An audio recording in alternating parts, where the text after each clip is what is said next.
touchdown. This is 365 Sports, powered by SicEm365.com. 3rd and 16. Mahomes rolling out. Looking, firing, intercepted. Picked up by Cooper DeJean. Gets a block. DeJean is in. Touchdown.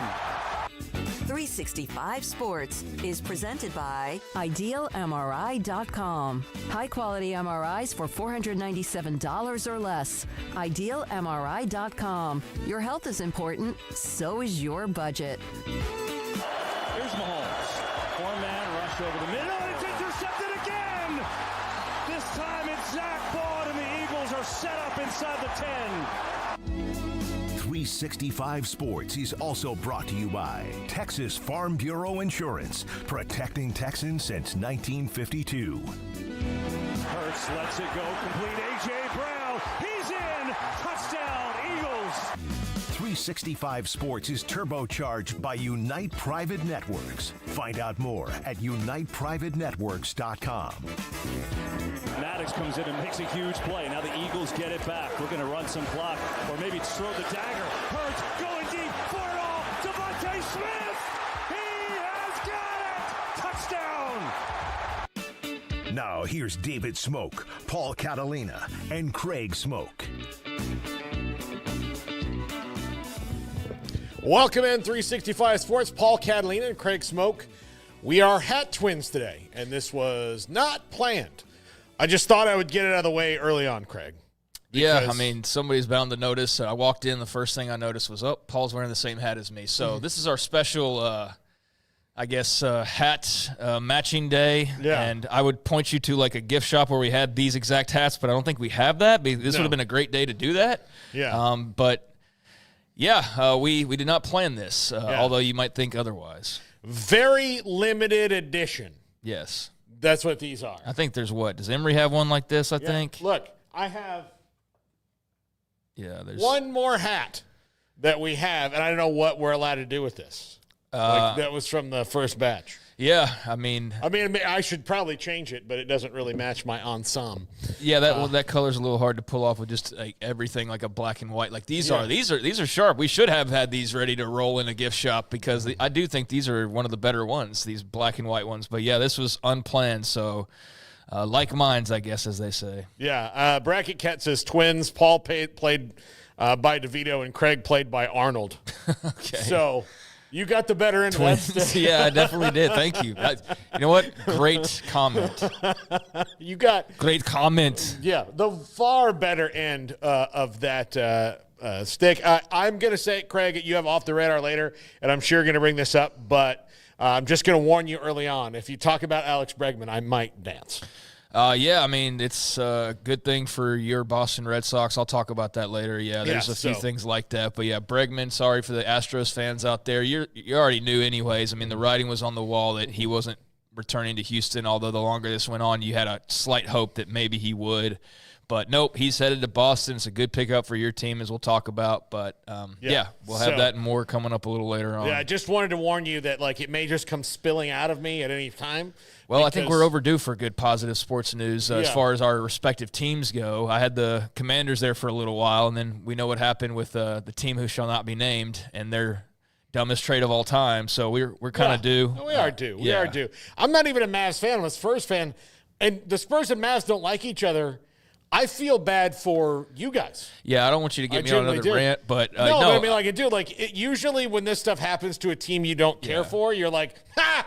But then you're like, well, geez. Yeah, I saw the immediate reaction of a lot of people, like Rockets fans, Spurs fans, kind of chuckling, and then the more they kind of understood it, it's just wrong. You know what I mean? Like, it's just one of those things where unless you're a 13-year-old boy where all day you're just trolling people and that's what your life is, if you're somebody who actually, is a human and you have, feelings that aren't, just constantly trying to get a reaction, then you're like, damn, that's messed up, man. And that's where a lot of people were coming from. That's not cool what happened. So I think that's as big a sign as anything that was how just ridiculous that whole situation was how many rival fans are like, dude, that's messed up. Yeah, if RC Buford back in the heyday, or like right now, if RC Buford just decided, hey, you know what? Tim Duncan farted in the elevator. I don't like that. We're sending him to Milwaukee for nothing, or to the Lakers for nothing. I'd have been like, what the hell, man? Like, tell him not to fart in the elevator. Like, it's not right, because I also don't like to see teams that are going to be like bad, and they're going to be bad in the future because of a move. You're like, well, I mean, that's not going to be fun for anybody. But anyway, I digress. We have a lot to get to. By the way, I do want to mention this, speaking of hats. I just got off the phone with Michael, who represents The Game. Craig, are you familiar with The Game? Like vintage, like throwback caps? A little bit, yeah. So they're going to send us some caps that we're going to wear on the air, and we have them.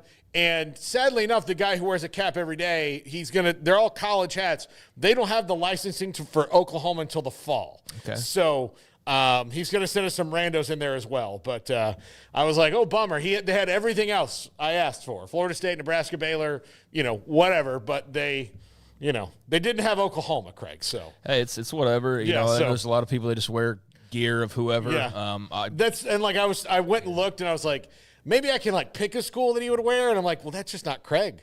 Like, you're not Garrett.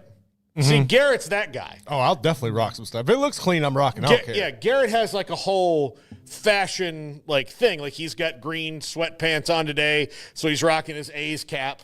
So it all like matches all together. Craig, like, you're not going to wear something that you don't have any allegiance to. Not typically, no. So well, I'll get you hooked up in the fall. All right, good deal. But yeah, so I'm in Nebraska, all that stuff. So anyway, so shout out to The Game, one of our new sponsors, coming to the air literally 40 minutes ago. Got off the phone with them. Garrett was plenty giddy because if there's one thing I know about Garrett and Craig, it's hats. Like, if you... Yeah, I'm just waiting. Remember, 100,000 subscribers. I knew that we were going to have to worry about that for a while. Yeah. But if you want to contribute and trickle us in that direction and see me no cap at some point in the future, then hit that subscribe button and get other people to hit that subscribe button. Yeah. Craig, cap, no cap. I don't know what that means in the youth parlance. I mean, it meant whatever it meant a couple years ago when that was actually in style. I still see it from time to time. I don't know how prevalent it still is, but you still see it occasionally. I don't know what any of it means. But Craig, let's dive into the smokestack. So first off, house settlement. This is the document, all the things that they have to go through. Like, it does have a vibe of like, so you've opted into the house settlement. What now? Like, they could do one of those like 60s how-to videos with the like music. So this is all the things that they have to do. Providing benefits, determining, whether your school opts in and what it means. And so I can't imagine anybody not opting in that's on the Division I level, or especially in the on the FBS level. They're all going to opt in. How much money they have available that's the thing that's going to be different from school to school. $20.5 million is the amount, the max amount that they are going to share. Some schools will get really close to that, and some schools won't. And I think that will be telling in the next couple of years about. You'll see that through recruiting for sure. Yeah, I mean, it's an interesting little pamphlet or flyer or whatever if you're interested in this sort of thing, or if you're an athlete that's obviously a family member that's having to be a part of this. And it's great that the athletes will get paid directly from their schools now. I'm just ready for it to all be official, and we can move on from hearing about the house settlement. It's all very interesting, especially for the legalese people out there. But we've been hearing about will it, won't it for a while. And so I think we all see the signs pointing towards this being part of the future. So, yeah, let's get down those train tracks and see what it looks like on the other side, because we've been hearing so much in the lead up to it now at this point. But seems pretty straightforward and, pretty self-explanatory, that flyer, if you want a breakdown of the opting in process. I don't think there's anything too surprising here.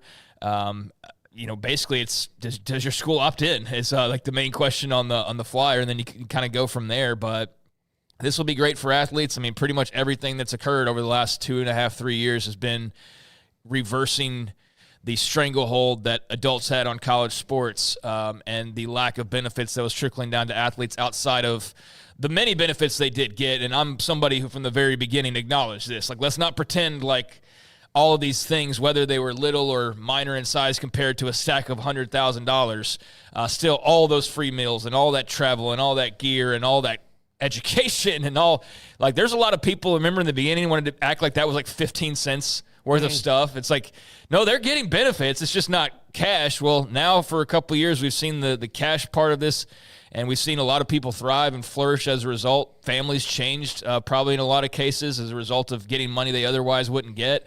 And so it's been great in some ways, but all of the legal crawl has been like being on hands and knees through broken glass sometimes, having to get through it all. So, yeah, let's get this thing locked in. And I know there's probably people who break it down a lot further, that there's a reason as to why it needs another tweak or two, but I'm somebody that's not on that level of it. So, yeah, let's get this thing going and see what it looks like. Yeah, like part of the, like, they did a lot of things really badly. Like, we're very slow as a country to adjust to what we think things cost.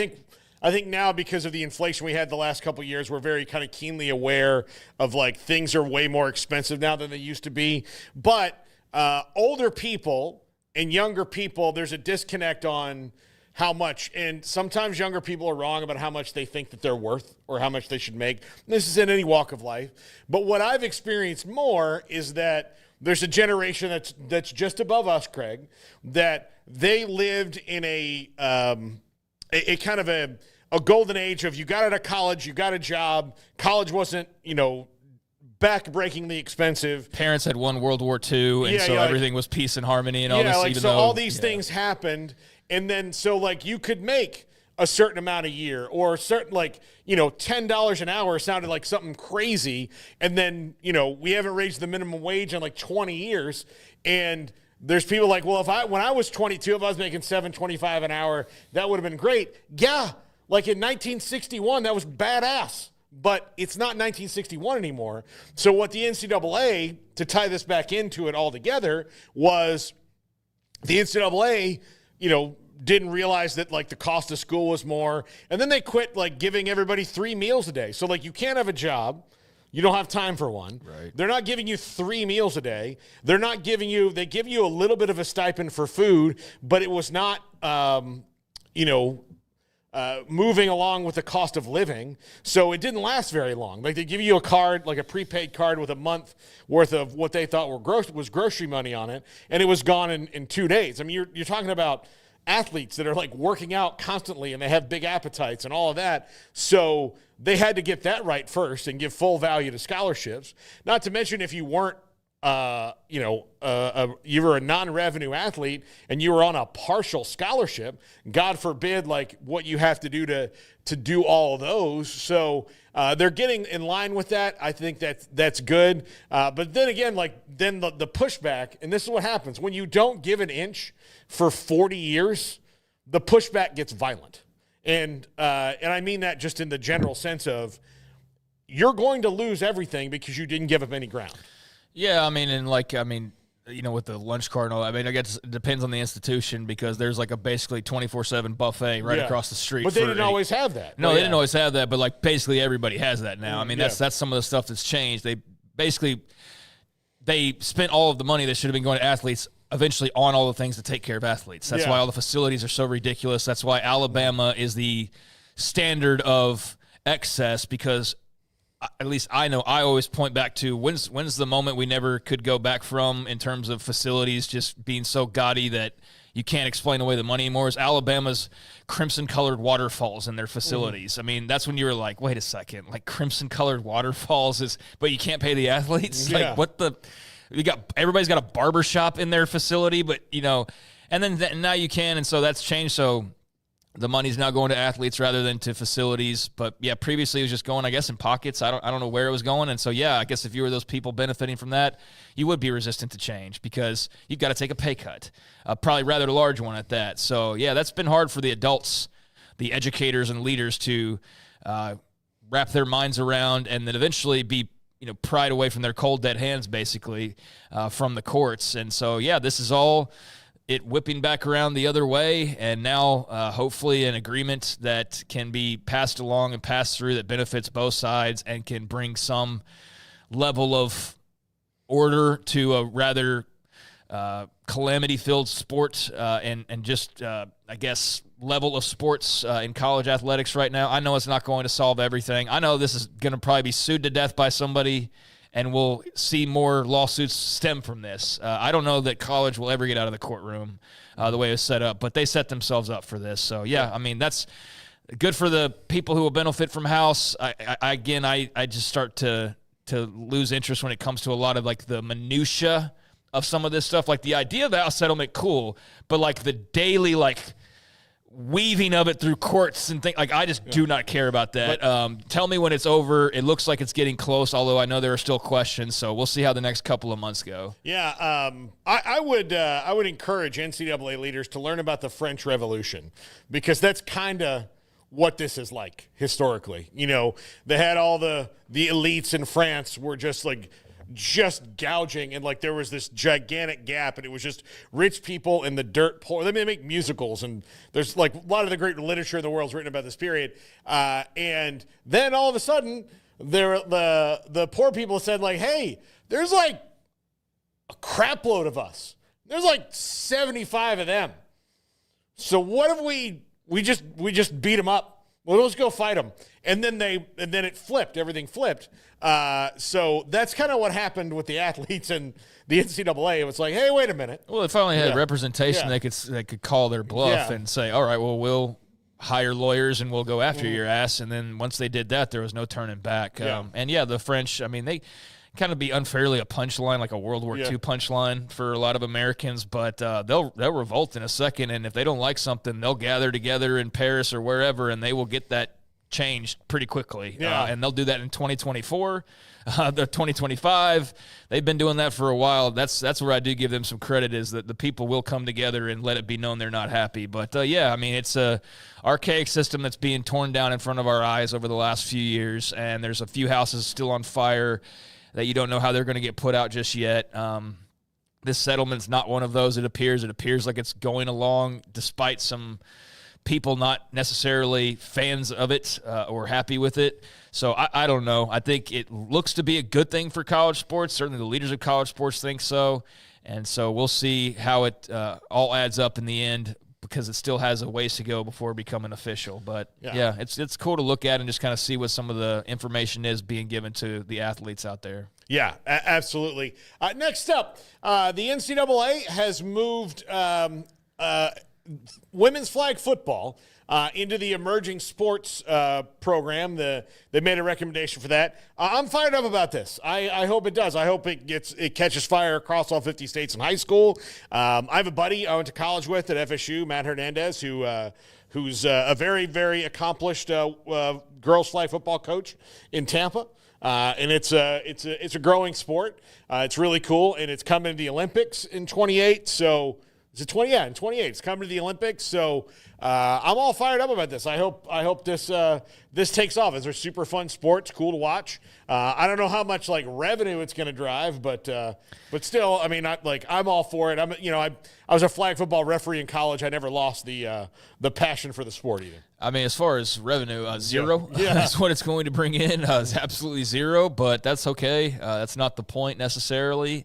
I know that A&T was listed as an emerging sport. That feels like it was 10 years ago, and I think it's still an emerging sport. So I don't know how quickly flag football will be adopted around enough schools to maybe push it into official NCAA certification, but this is a big step towards that. And hey, man, if it's popular and it's growing and it gets people involved, and especially, I mean, is this just is it male and female, or is it just female? Yeah, I figured that, but just wanted to make sure. So yeah, I mean, it's another sport that I guess balances out Title IX if that's necessary. Although I'm confused on how all that's going to work moving forward.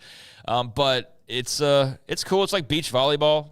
A&T, beach volleyball is an official NCAA sport, but just things like that. Time goes by, different sports get popularity, and so this is a sport that I've heard a lot more about, it feels like, in recent years, and I guess enough to the point where they're, giving it a go at the collegiate level in some capacity. So that's cool, and cool for all the girls who will get opportunities based off of that. Yeah, absolutely. According to Ross Dellinger, who gets in the rundown more than anybody else, he's just got a record, but more than 450 players at 6 schools have signed group license deals for use of their NIL and video games, each getting $1,500 from a new company called Pathway. It's focused on providing above-cap NIL with a goal of signing all 134 schools. So, I mean, there's only one video game right now, but they don't get $1,500 each. So this group is going to enhance that value. So now, after 1 year of the video game being wildly successful, Craig, we have more money that they're going to get beyond what EA Sports is going to pay them. That's cool. Yeah, good for them. That's great that they're getting money and getting all the NIL they can possibly get. I don't know how that works exactly, of how they're boosting it. I don't know how that would happen, but I guess maybe investors or whatever. But that's more great news for the athletes. That's been quite a run for them, and long overdue, as we mentioned at the very top. So, yay for people getting money. Good for them. Yeah. And then I'm curious to see how successful the second go-around of the video game is. I mean, the first year was clearly aided by a lot of having not had it for so long, and a lot of 40-year-olds who grew up playing it that, now are dads and get to play it with their kids or whatever. And so, or they just like playing want to play it themselves. I think that was probably most of the audience, actually. But regardless, I mean, they set records, and it was a huge selling game, and so no surprise it's coming back, especially since you've got the NIL piece and getting the name, image, likeness fully in the video game, unlike it had ever been before. So that was a big bonus to it as well, with all that's changed since the last time we saw it. And I'll be curious to see over the summer, especially when there's a lack of news on certain days. That will be something that's like an oasis in the desert. I know it was last summer, was some of the news trickling out from the video game. I can't imagine it'll be as interesting as it was last year, because last year was all brand new. But whatever tweaks or changes they make, whoever's on the cover, that kind of thing will still be very much in the news cycle, I'd imagine. And, if you can get more money for the players, then, I think that's a good thing. Yeah, absolutely. So, I finally got mine for Christmas, and I love it. It's funny because I hear like Emery or Jack or like the younger guys talk about it, and they're like, well, I don't like this and that. Well, they've been playing video games for they didn't take 10 years off like I did. Now I'm back to it, and I'm like, oh, this is wonderful. It's so much better than the last one, which it is, but I've not been spoiled by, watching the technology advance, like piece by piece, and then you can say, oh, this is better or worse or whatever. Like all the people who complain about Madden, but I mean, I know that's for other reasons other than just like, there's a variety of reasons why people complain about Madden at this point. But I mean, if you play it every year, then the next one comes out, it's not that big a deal. If you hadn't played it for 10 years, then it's going to be interesting when you haven't seen it in that long. So I think the sales show, that was the case. A lot of people very excited about that game. I think it was a good thing for college football. It was good off-season marketing, and I think that the more that you can squeeze out of, whatever entities are out there that want to contribute to college sports or to college athletes, the better for everybody involved in that. So definitely a better thing to have than to have not, I think, if you're college football, is that video game. It brought you a lot of attention and a lot of good advertising last year. Yeah, and I guess video games also would mean, like, if they do a college basketball one, or they bring back college baseball, like that's... Yeah, I mean, they did a college basketball one. I remember playing that for... that's the one that started all this thing. So. It was, and I don't know what kind of a market would be out there for that. I don't know how popular the NBA franchises still are at this point. I would imagine they're, probably pretty equivalent to where I last left off, kind of like Madden was. But I don't know the popular, I don't know if it would call for college basketball's version of a basketball game. College baseball, I remember there was like that one game they had, and I know people liked it, but it was a long time ago. And I don't know, maybe now it would be something people would be into. I don't know. But, that's all up for grabs now. So whatever you want to do, you want to put a softball game out there, you could feasibly do that. You have Patty Gasso on the cover and all her Oklahoma players by name. That's the beauty of NIL, for all the complaints about it, is, you can have things with the actual athletes, their jerseys in the pro shop, their names on the video game. So, the football franchise has certainly set a good start, and if others are to follow, then that'd be pretty cool too for those athletes as well. Yeah, absolutely. Just a couple of things real quick. Tashard Choice, Texas running back coach, was offered the job reportedly for the Cowboys with the same position. He decided not to take it. He is going to go to a team that wins games. He's going to go to join Dan Campbell's Detroit Lions staff, per Justin Wells and Eric Nalin.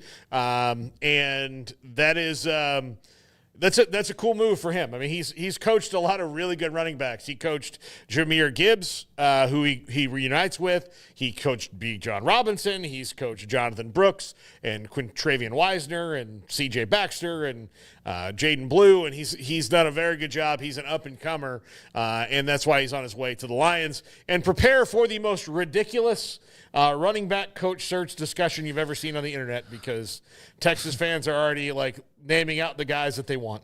I think I've effectively like curated my timeline where I don't see a lot of stuff like that anymore. I think it might be that 95% of the people I follow I have on mute. But no, I saw this earlier today, and I haven't seen a lot of the discussion. I mean, that's more of like jumping in the comments, and you can kind of see where the discussion goes. But I can imagine what you're saying. Yeah, like who's the biggest name imaginable.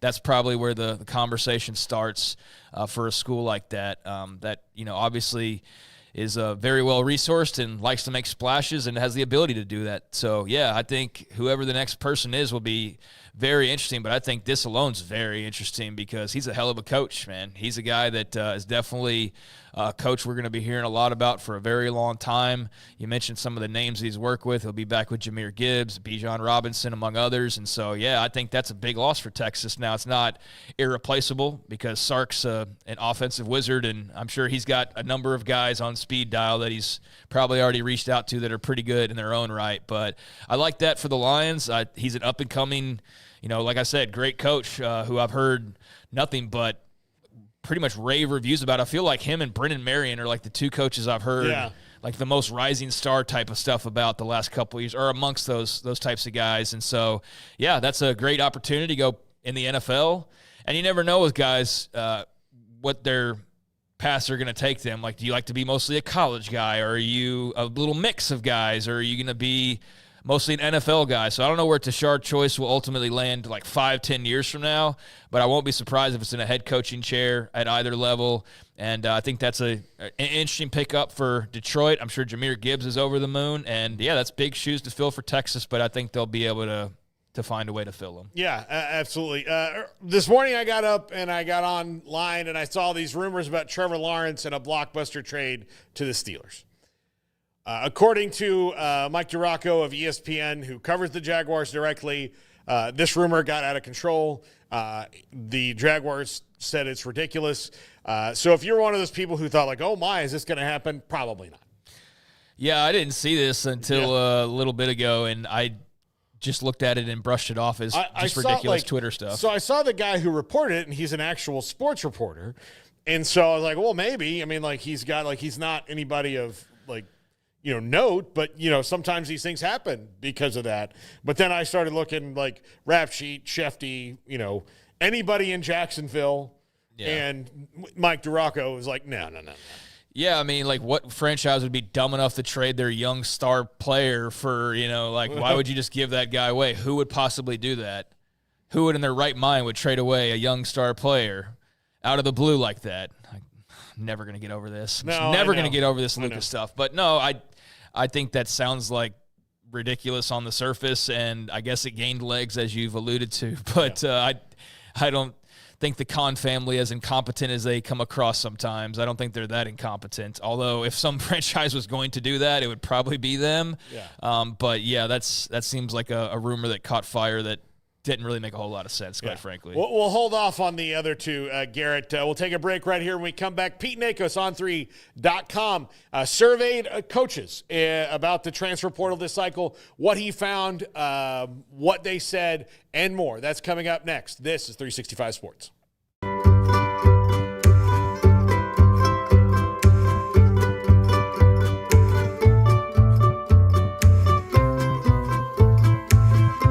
Pleasant. It's different than any other dentist office. I really feel like they care.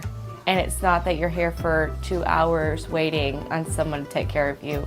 It's quick and easy, and I bring my kids, and my kids love being here too. They really love the treasure box. Staff is really nice and accommodating, real friendly. You feel more like home. It's not sterile looking. Everybody has their own personalized rooms with decorations and decor, and they'll even have a blanket for you when it's cold. I've recommended people to actually come here, and they are patients now. I really love it here. It feels like family.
Hi, I'm Mark Stewart with Bird Colgin Ford, coming to you from our climate-controlled, warm showroom, letting you know that right now it is all about pre-owned cars. We've got a great selection of pre-owned vehicles.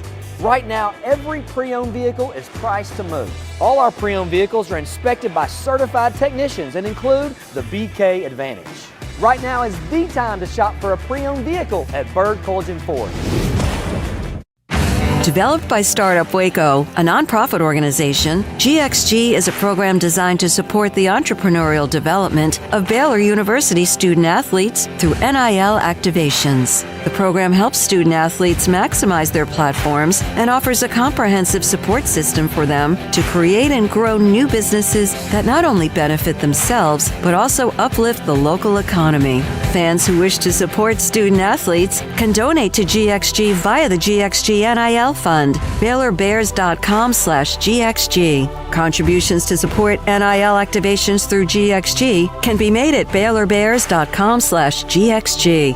For more information, follow @GXG_GreenXGold on social media and visit the official website www.gxg.startupwaco.com. GXG, empowering student athlete entrepreneurship and uplifting the local economy through NIL activations. This is 365 Sports. The 3 o'clock hour is sponsored by Waco Custom Marketplace. Meats, sweets, Texas treats, and a cut above the rest. 425 Lake Air Drive, Waco. Pete Nakos on 3.com joins us now. Pete, great to see you. It's been a minute since we've had you on the show. Follow Pete on Twitter at Pete Nakos _. And you can, and subscribe to on3.com. But this morning I got up and read your survey about, this transfer window, this class. What was the biggest thing that jumped out at you, the common through line through no matter what conference you were talking to?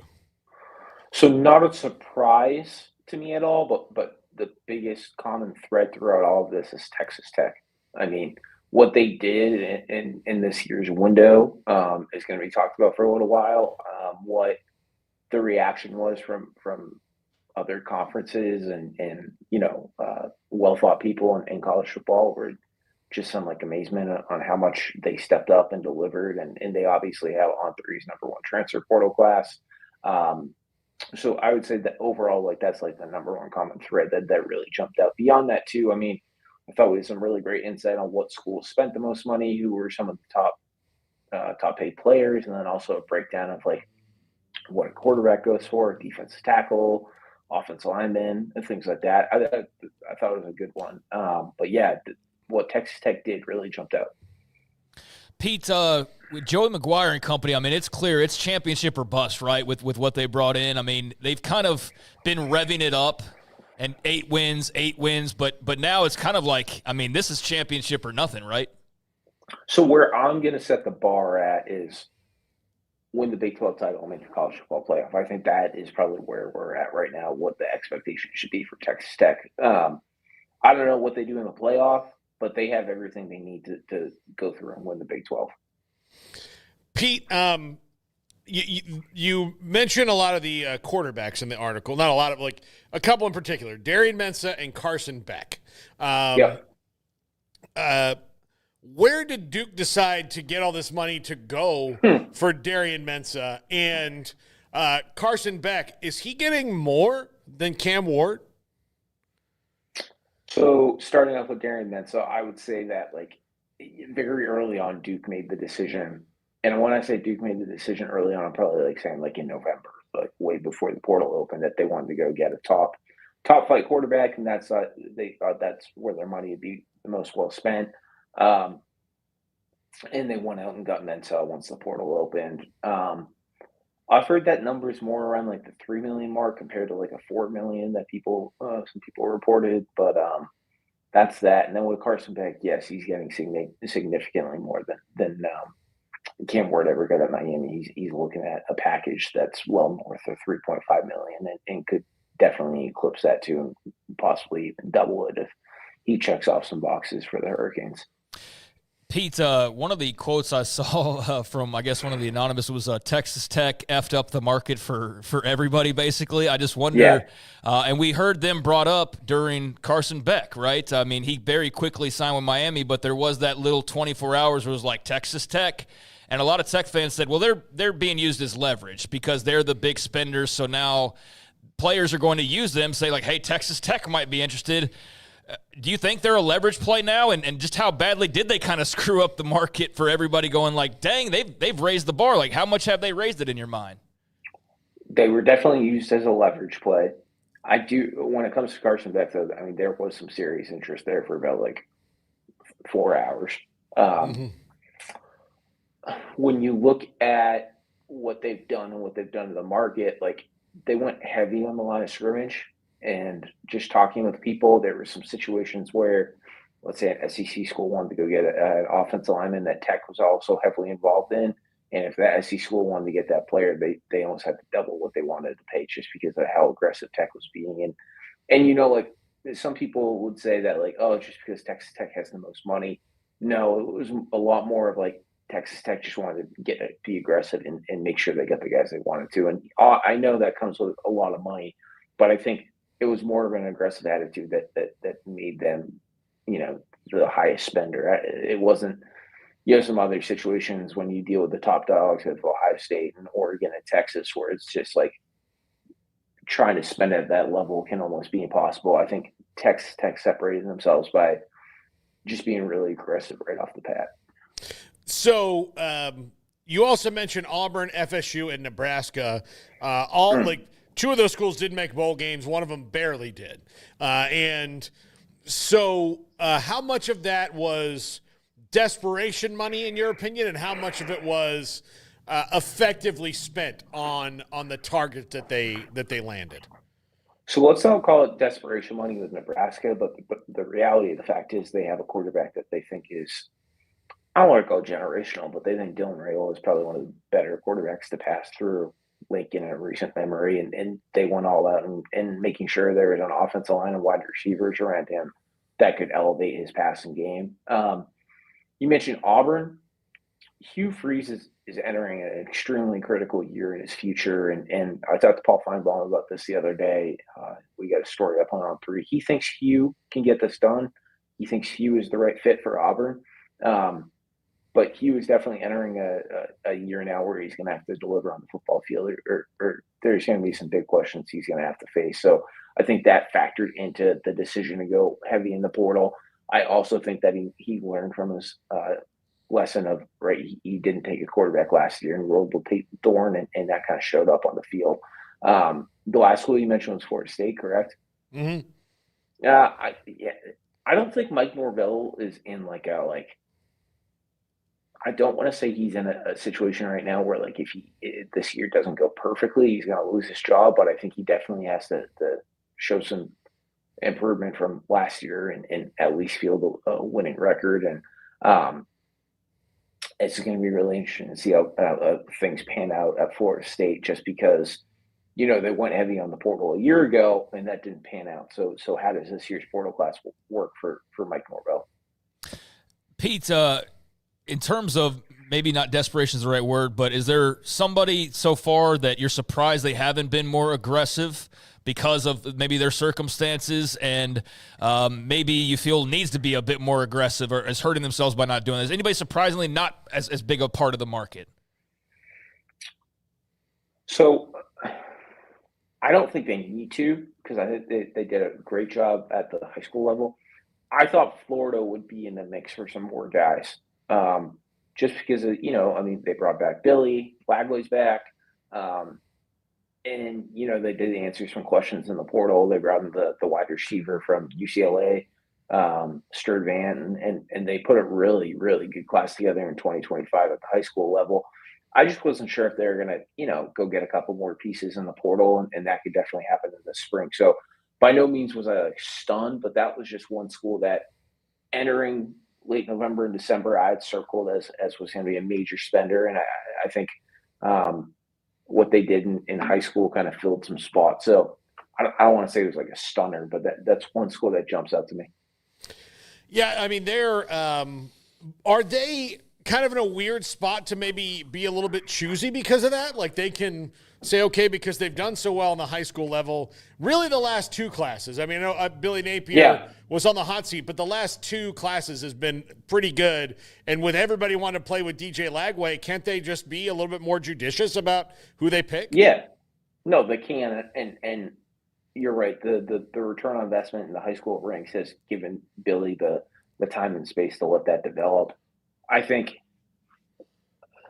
there was this thought process, right, that, okay, Billy's back. They're going to spend a lot of money on their roster. And obviously they spent that on recruiting, and they'll do that in the portal too. I thought they were going to, maybe get like really aggressive with another wide receiver or two, and they opted not to, and that's fine. But that's just one school I wanted to watch in December that maybe didn't live up to my expectations on what they were going to do. But that's not to say that they didn't bring in a really talented class. Pete, what is your thoughts on the House settlement, just kind of where we are with that and the impact that will or can have once everything does eventually become official? I mean, how much does this change things in your eyes, and how much does it, shake things up, I guess, a bit? Yeah, so revenue sharing is supposed to start July 1, right? You have the big court approval is supposed to happen the same day as the NCAA men's basketball championship game in April. I think you really saw what revenue sharing is doing to the market in this winter portal cycle. I talked to a lot of people about that for this story today. Someone gave me a very funny example of how, for the first time ever, Wake Forest, right, they have like more money than ever to spend on the portal and things like that. And a school's like, yeah, we're not going to change what we're about because Wake Forest now has more money to spend in NIL than they had before. I think the biggest thing for me in the next 18 months is going to be watching to see like how programs navigate the salary cap that's going to be put into place.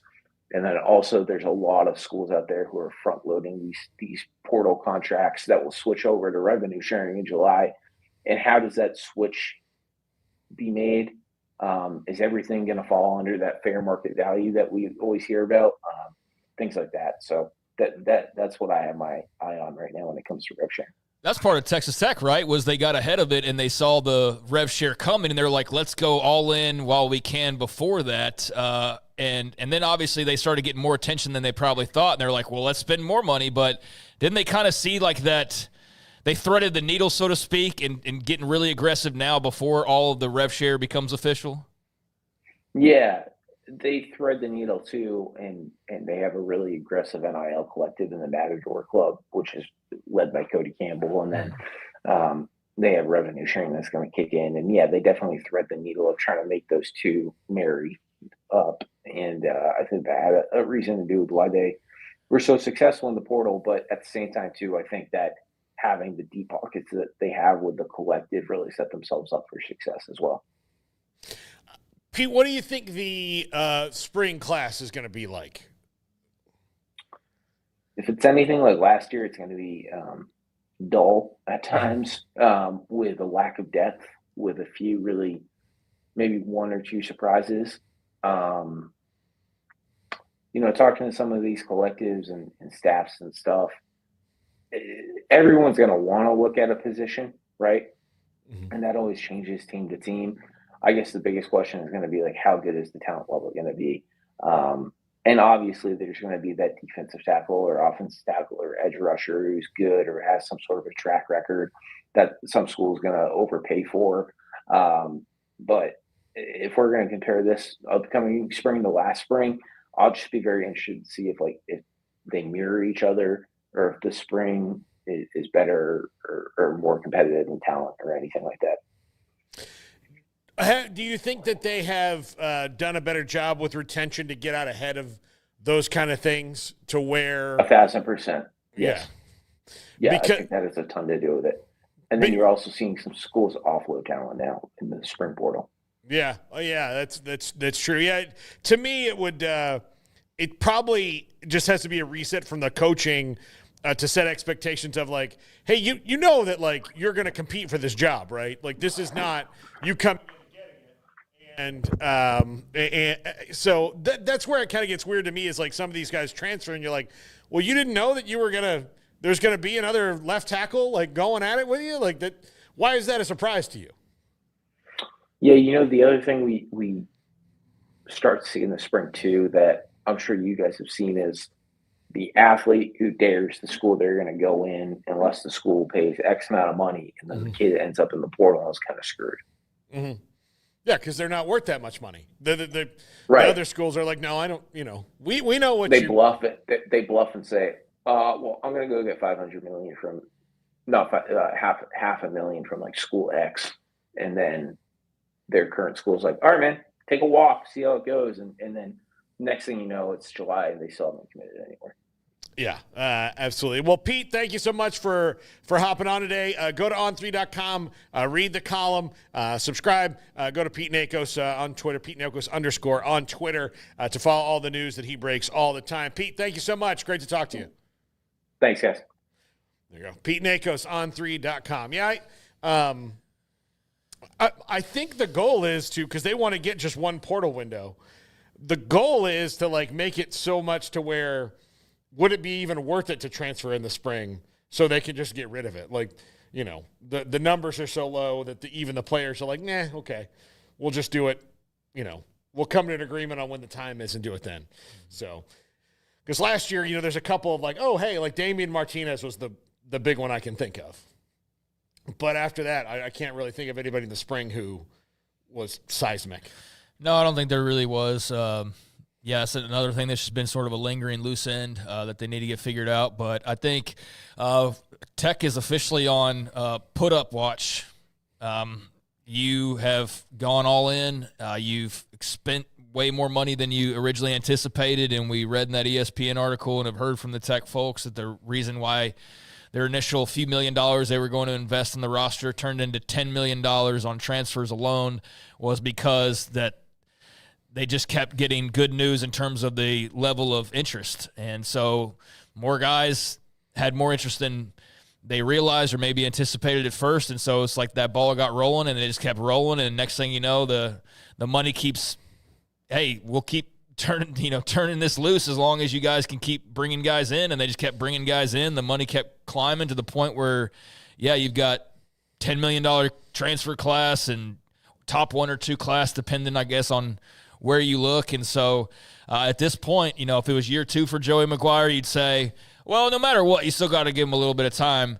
But, I mean, year 4, $10 million portal class, and nobody has promoted it more than you have. Yeah. I mean, that's the thing is, like, it's not like you're trying to go, don't get too crazy. Yeah. Like, let's temper expectations.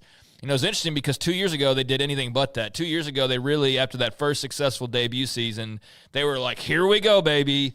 Woo, it's time. And then they had an okay season, and that kind of led to then last year going, okay, well, maybe let's temper expectations just a little bit. Like, we're still going to be really good. We're just not maybe going to be as loud about how good we think we're going to be, right? And I think that the fans, even to some extent, expected to be good, but maybe not quite sure how good, so let's just sort of not go too overboard. And then they had, a nice season again. And so he's been very solid. It's just that now you want to break through and you want to win 9-10. And you most of all want to win the Big 12, and then obviously that would get you into the playoff to win the ultimate prize potentially. So at this stage, Joey McGuire is on as cool of a seat as any seat that's been sitting outside for the last few hours. But the expectations, I think, have risen immensely because this isn't just old school college football develop. It takes time. Like, you're still developing, doing all those things. But now that you can bring in an edge rusher or two or three who are ready to play as soon as you unwrap them once they arrive in Lubbock, it's time to win now, man. So, yeah, they're not shying away from it. They're embracing it. And so this will be a very interesting offseason that, it's only February 13th. I can't imagine the level of hype by the time we actually get to games in September. It might not be – you might not be able to live up to it, quite frankly.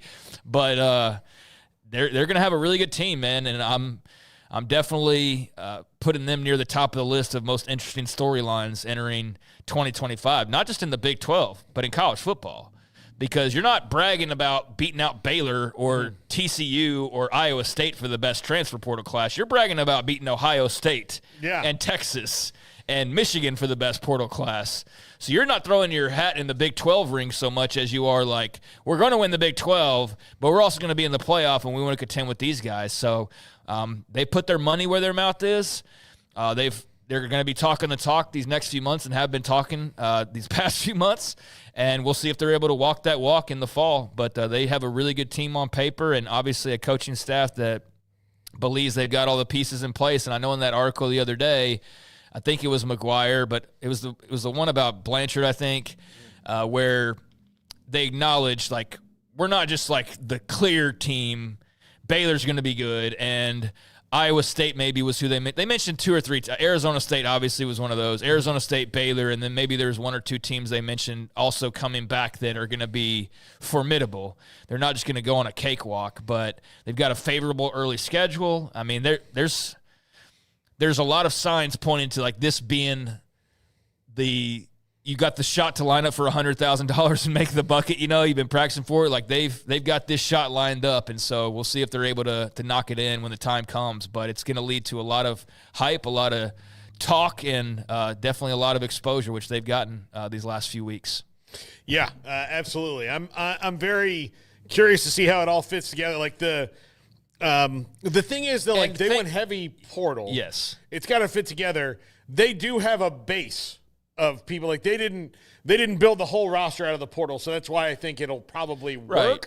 But again, it's got to fit together. Like two of the guys they got didn't play much last year. Yeah, they're really good players, but how healthy are they? Right. Health will be a big factor for anybody. Obviously, you lose your starting quarterback. It doesn't matter if you're Penn State or Texas Tech or whoever. That's going to hurt you.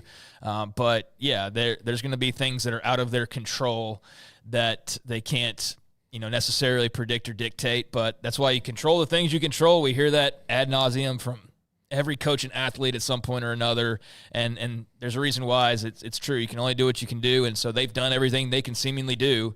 I did find it interesting. So they did talk to Carson Beck, huh? Mm-hmm. I knew they did. Yeah. And you know why I knew they did? Because I don't think that Baron Morton's like the end-all, be-all quarterback, and I'm not trying to like knock him, but I believed it when the time came. And granted, Pete said it lasted for a few hours because obviously Carson Beck signed with Miami like the day after that. But I'd fully believed it. And it wasn't like a knock on Baron Morton or anything, but, if you're out here spending all this money trying to go win a championship, you wouldn't look to upgrade at quarterback? Like, I'm sorry, dude, but he's not, like, the best quarterback in the Big 12 next year. He's might not even be – I don't want to just throw something out there, but I don't even know what he is top-wise in the league next year. So I absolutely believe that they at least kicked the tires on it. Whether it ever got serious, it doesn't really matter. But I'm glad that Pete could at least comment on that part of it, and that was some good love for Texas Tech that he had. So enjoy it, drink it up, Red Raiders fans, and just hope that it, ultimately results in the end game that you want it to. But they're definitely all in.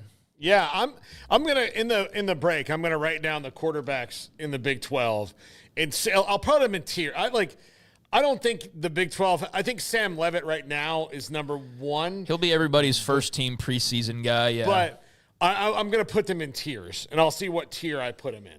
Yeah, my whole thing with that was it wasn't even trying to knock the young man. It was more that just to strip the names off people. Like, could you get better here? Yes, you can. And so that's why when I heard the Carson Beck stuff, I was like, yeah, I can believe that. I can believe that you were looking to possibly get better there. But it doesn't matter.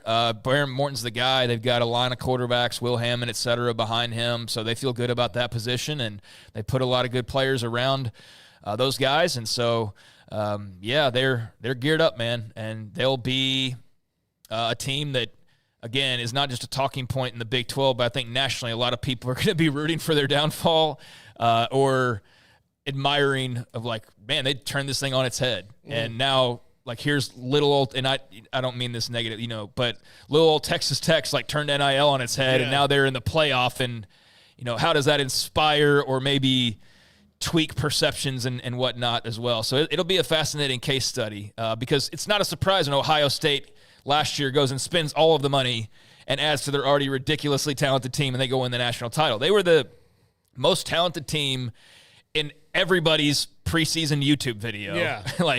And a lot of people's preseason national champion prediction.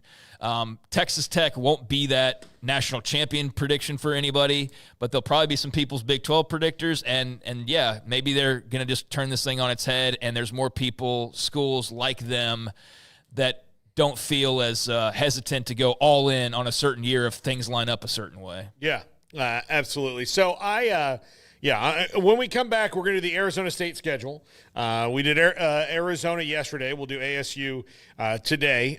Sans Smoky, unfortunately, but we'll get into that. They do have Texas Tech on the schedule. But I'm also going to put these quarterbacks in tiers, and we'll talk about that. We have Evan Miakawa at 4:30. The first question off the bat I'm going to ask him is, Baylor screwed without a big guy? Like, can they go 4 guards and get good enough, fast enough to win some tournament games? 4:45 off the radar. 5:15 Mickey Spagnola, DallasCowboys.com. 5:30 p.m. Nikki Colin with Smokey, Baylor women's head basketball coach. She's always a very interesting interview. And 5:45 p.m. My top 5. We get into. Are we on defense today, Garrett? I feel like this is the last offensive position. I could be wrong. Centers. Yeah, centers. Tomorrow, I think we're on defensive tackles. Correct, yeah. On defensive tackles. So that's all coming up. This is 365 Sports. Cars priced right both day and night. Average your car in Texas. Trucks built for you, red, white, and blue.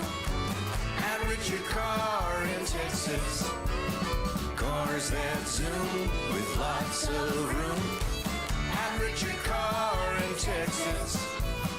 Count on us, a dealer to trust. Average your car in Waco, Texas. Baylor Scott & White Southwest Sports Medicine and Orthopedics, the team physicians for Baylor Athletics, diagnosing and treating all sports-related injuries, including concussions. These specialists also provide orthopedic services for athletes and non-athletes alike, whether it's knee or shoulder pain, a wrist injury, orthopedic spine care, and even an arthritis and total joint clinic. Trust the doctors Baylor Athletics trust. Baylor Scott & White Southwest Sports Medicine and Orthopedics wants to get you back in the game. Let Camille Johnson Realtors guide you seamlessly through the process of buying your dream home or selling your current one. Commercial, farm and ranch, or residential, Camille Johnson Realtors can smoothly and successfully lead you through any transaction. With a team of 28 experienced agents who are excited about serving you, Camille Johnson Realtors services the entire greater Waco area. If you're in the market to buy or sell, contact Camille Johnson Realtors, 104 Midway Center in Woodway, or find them online at www.camillejohnson.com. Camille Johnson Realtors, elegant, charming, warm. Welcome home. Clinic Men's Healthcare in Woodway is now proud to offer you men an exceptional weight management body sculpting product called semaglutide, also known as Ozempic or Wegovy. Semaglutide is an FDA-approved weight management medication.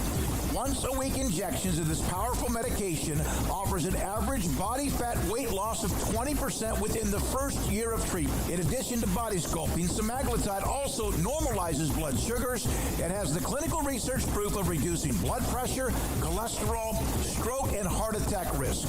If you're like most men and you have stubborn fat that will just not respond to typical diets and exercise, then help is finally here. Semaglutide, affordable, highly effective.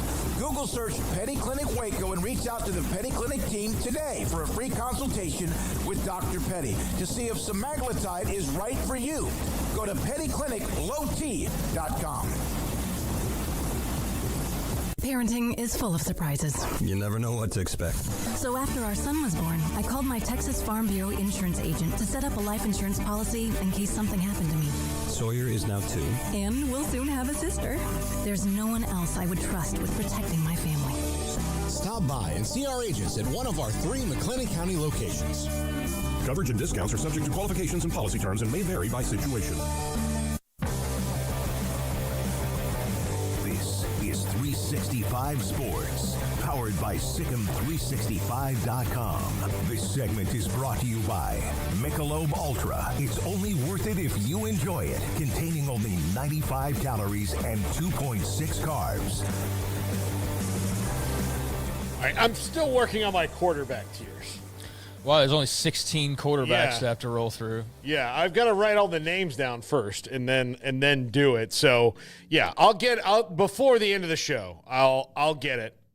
So, but first, Craig, I can tell you right now, glancing off the top of my head, he's not top 5. Yeah, I don't think so either. Because like when I think about Avery Johnson, Jalen Daniels, Sam Levitt, Sawyer Robertson. He's pretty damn good, man. Yeah, he's like 2 plays from beating LSU. I mean, if we're being honest about it, he should have. Yeah, he's 1 play by the defense from beating Colorado. Right. So yeah, no, that's true. Rocco Becht. Rocco Becht. Yeah, I don't know. Rocco Becht might be like Avery Johnson. Maybe is like the most potential. I really like Avery Johnson. I'm not going to rank him number 1 right now. Like it would be probably Levitt and Becht and Avery Sawyer. Johnson's like if they all max out their powers, what would they be? That'd be he'd be number 1, right? Yeah, but he hasn't done that yet. No, he's not done that yet. So yeah, I don't want to make it a knock on this young man, but yeah, I think point being, yeah, you were looking for another quarterback upgrade if at all possible. That's just the whole point of the thing, and you can see the reason as to why is because if you can get a guy who maybe is suddenly a top 5, well, that changes things. Carson Beck would be. Yeah, that changes things pretty dramatically. But yeah, regardless, it's going to be a good year for quarterbacks, I think, in the league. We're going to have a lot of really good players to follow along with, and some guys like a Caden Salter. Like, how good is he at Colorado? Yeah. Because he's a very talented player.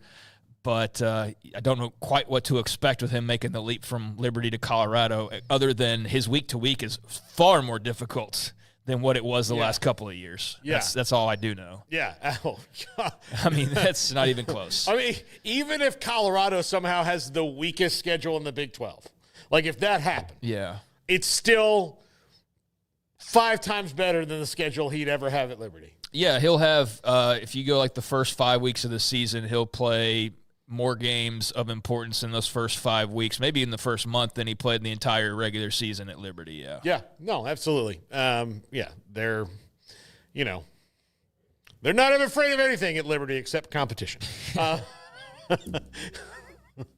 Anyway, God, and I don't mean to speak ill. I mean, Ian McCall was very, very nice to me when he was here. It's just that the strategy is clear, and it's just like the same way that when he was at Baylor, they started winning big, and then it was the schedule didn't change, and then a lot of people, particularly Texas fans, I remember that vividly. Yeah. I remember being on the late Sean Adams show, R.I.P. Sean Adams, and him having like a whole segment. It was the most confusing segment I've ever been a part of because I think we were on two different pages. It was weird, but he had me on just to talk about Baylor's schedule and their lack of scheduling. The part that made it weird was that he had me on at a time where they had just announced like Oregon and Auburn and all these other schools. They were, it was like one of those things. So I was like, well, they are trying to improve it, and it's not like they're just going to keep doing this for the next 10 years, but they had started winning Big 12 titles, so now people are getting pissed about it. It's like, it was fine when you just made a bowl game.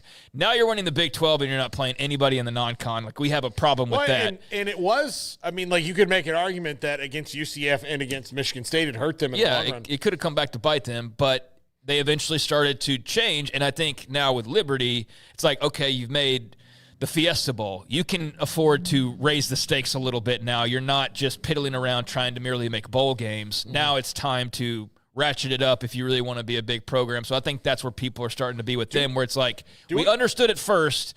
Now it's ridiculous, and you're basically walking into a bowl game every year. Yeah, do what Boise State has always done. Yeah, exactly. Yeah. I mean, like, look, they're in a conference now, so the conference isn't going to – they can't control the rest of the teams in the conference, but they can control a couple of times they play – heck, go play Boise State, but go and then put Auburn or, Miami or whoever on your schedule once in a while. Like, I mean, you kind of owe it to the fans too. I mean, they did have Baylor on there and they beat them in one of the weirdest games I've ever been to. But anyways, they're what are they looking at next year? That was a spike game, though. That was very much a game that had more to football going on in a big way. But I'm done talking about that part of it. It's we've seen that history before. So. All right, Craig. Well, I'll let you take it and run it since this was your brainchild here. Arizona State schedule. Yeah, man. So it's the off season, so we're going to be talking about a lot of different things. But I had the idea to look at the schedules, and this, again, is not a full-on breakdown and X's and O's and schedule predictions and all those types of things. This is just a loose look because the schedule dropped while we were at the Super Bowl, or while y'all were at the Super Bowl, and I know I came on that day and talked a little bit about it, but there's 16 teams, so it's kind of hard to get all the way in on them in just a segment. So, we're just day by day, we're going to take a look at one by one alphabetical order and just kind of give our loose thoughts on what it is. Nothing too fancy, nothing too serious about this at all, just a glimpse at what's coming up. And in today's case, it is the defending Big 12 champions, or the reigning Big 12 champions. I think we left Arizona yesterday feeling like there are a lot of question marks, really, except at quarterback. But even at quarterback, there's a question mark, because what level of Noah Fafita are we going to see? Are we going to see the guy who's really, really good at his best, or the guy who was not at his best a lot of times last year when they needed him to be? With Arizona State, I mean, you talk about two teams that came in on two completely different levels of thought in terms of the 2024 season, and certainly ended completely different than anybody could have imagined. You might have predicted Arizona being down compared to the really good year they had the year prior, but absolutely no one predicted Arizona State would run to the Big 12 championship. I mean, there's nobody that thought that, but that's what they did. Made a really stupendous showing in the college football playoff. Should have beaten Texas, could have beaten Texas, would have beaten Texas if not for one or two things here and there. So that's how they're rolling into this season. Now, they're going to lose Cam Scattaboo, and we'll get it more into, like, when we get into actual offseason predictions and previews and all that, the number of tackles they lost or linebackers and all of the details. But Jordan Tyson's going to be back. Sam Levitt's going to be back. They've hit the portal a little bit, and Kenny Dillingham's obviously one heck of a coach. So they start off their schedule next year with Northern Arizona. It's a typical non-con game. Get everybody fired up. I'm sure there will be some celebrating of the Big 12 title at home and all that kind of fun stuff. And then they get into their non-con, and I tell you what, this is the non-con they had last year. But you kind of started seeing the non-con of like, damn, they might actually be kind of good. Like, they might actually be kind of good based on what we saw against Mississippi State and Texas State last year. They won both of those games after having beaten Wyoming and started off the year 3-0. Then, funny enough, they'd start Big 12 play and lose their first game to Texas Tech, of all teams. That was out in Lubbock. But they beat Texas State and San Marcos last year. They beat Mississippi State at home. Now they will obviously flip that. And so that's a pretty good little solid non-conference schedule. Northern Arizona, you'll take care of your business. Mississippi State, that'll be in Starkville, and at least early on in the season will be a raucous crowd and an improved Bulldogs team. And then, G.J. Kinney and company coming out to to Tempe to battle it out in the desert. And I expect that they'll be pretty good as well. So, yeah, that's a nice little solid non-con to test you off the bat. And it definitely gave us a glimpse when they went when they went 3-0 to start the year last year. That gave us a little bit of insight, not that we knew it was going to result in, but that let us know early on of like, okay, Arizona State's an improved ball club. And so I think we'll get a little bit of a taste of just kind of where they are in next year's non-con as well. So I like that. That's a solid non-con, Texas State and Mississippi State on the road. Yeah, it's really good. I mean, and that's going to be a huge game for Mississippi State, I think, as to where their season's going to go, how – they have a massive portal class at Mississippi State, like how all that comes together and works out for them. Can they stay healthy at the quarterback position? I guess Blake Shapen's back, right? Yeah, Blake Shapen came back. But they did get Luke Kromenhoek from Florida State, who was the starter down the stretch and a highly thought of quarterback. I mean, I don't know how to judge. I don't know how to tell you how to judge his season last year because, things not great in Tallahassee last season? I can tell you he didn't play as poorly as Brock Glenn and DJU did. So he was better than those two. But, that's something. What are we talking about here? They all had the same challenges in front of them. But, yeah, so I don't know. But that'll be interesting to see who their quarterback actually is. At that point in the season, probably I would think Blake Shapen. I would think so, yeah. But, you never know, how healthy is Blake. And, that's always a question. I mean, the odds of Blake Shapen being healthy are probably, as low as probably any active starting quarterback just because of last few years, frankly. He's been hard to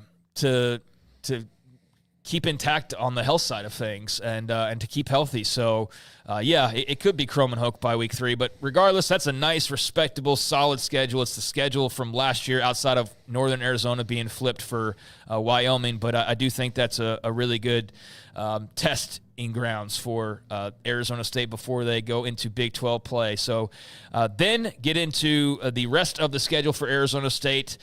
No buys. They'll roll straight into their conference play, 4 straight games, and they've got Baylor in Waco. So first meeting between those two teams as Big 12 mates. And honestly, I don't know if that's one of the few, if only Big 12 meeting or only meetings between these two ever. I can check that real quick. They met once before, and that was in 1990. So this will be the first meeting since 1990, and only the second game ever between Arizona State and Baylor. Again, in Waco. They'll follow that up playing TCU, who they also did not play last season as a part of that schedule with having so many teams. So 2 teams that they hadn't played just yet, and then they will get their break. So 5 straight to start the season. Remember, 2 buys.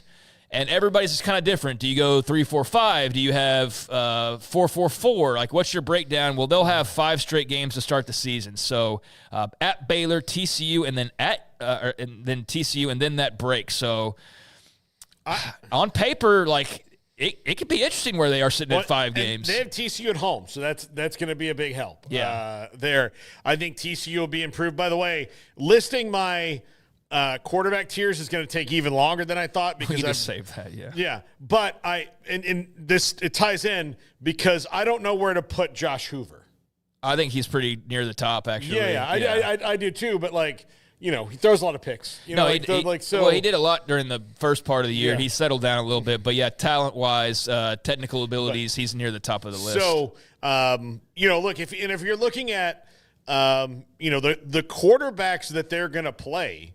If I'm going through this list, I'll just tell you that back-to-back Baylor and TCU, that's tough quarterback. That's good. Sam Leavitt versus Sawyer Robertson and Sam Leavitt versus Josh Hoover.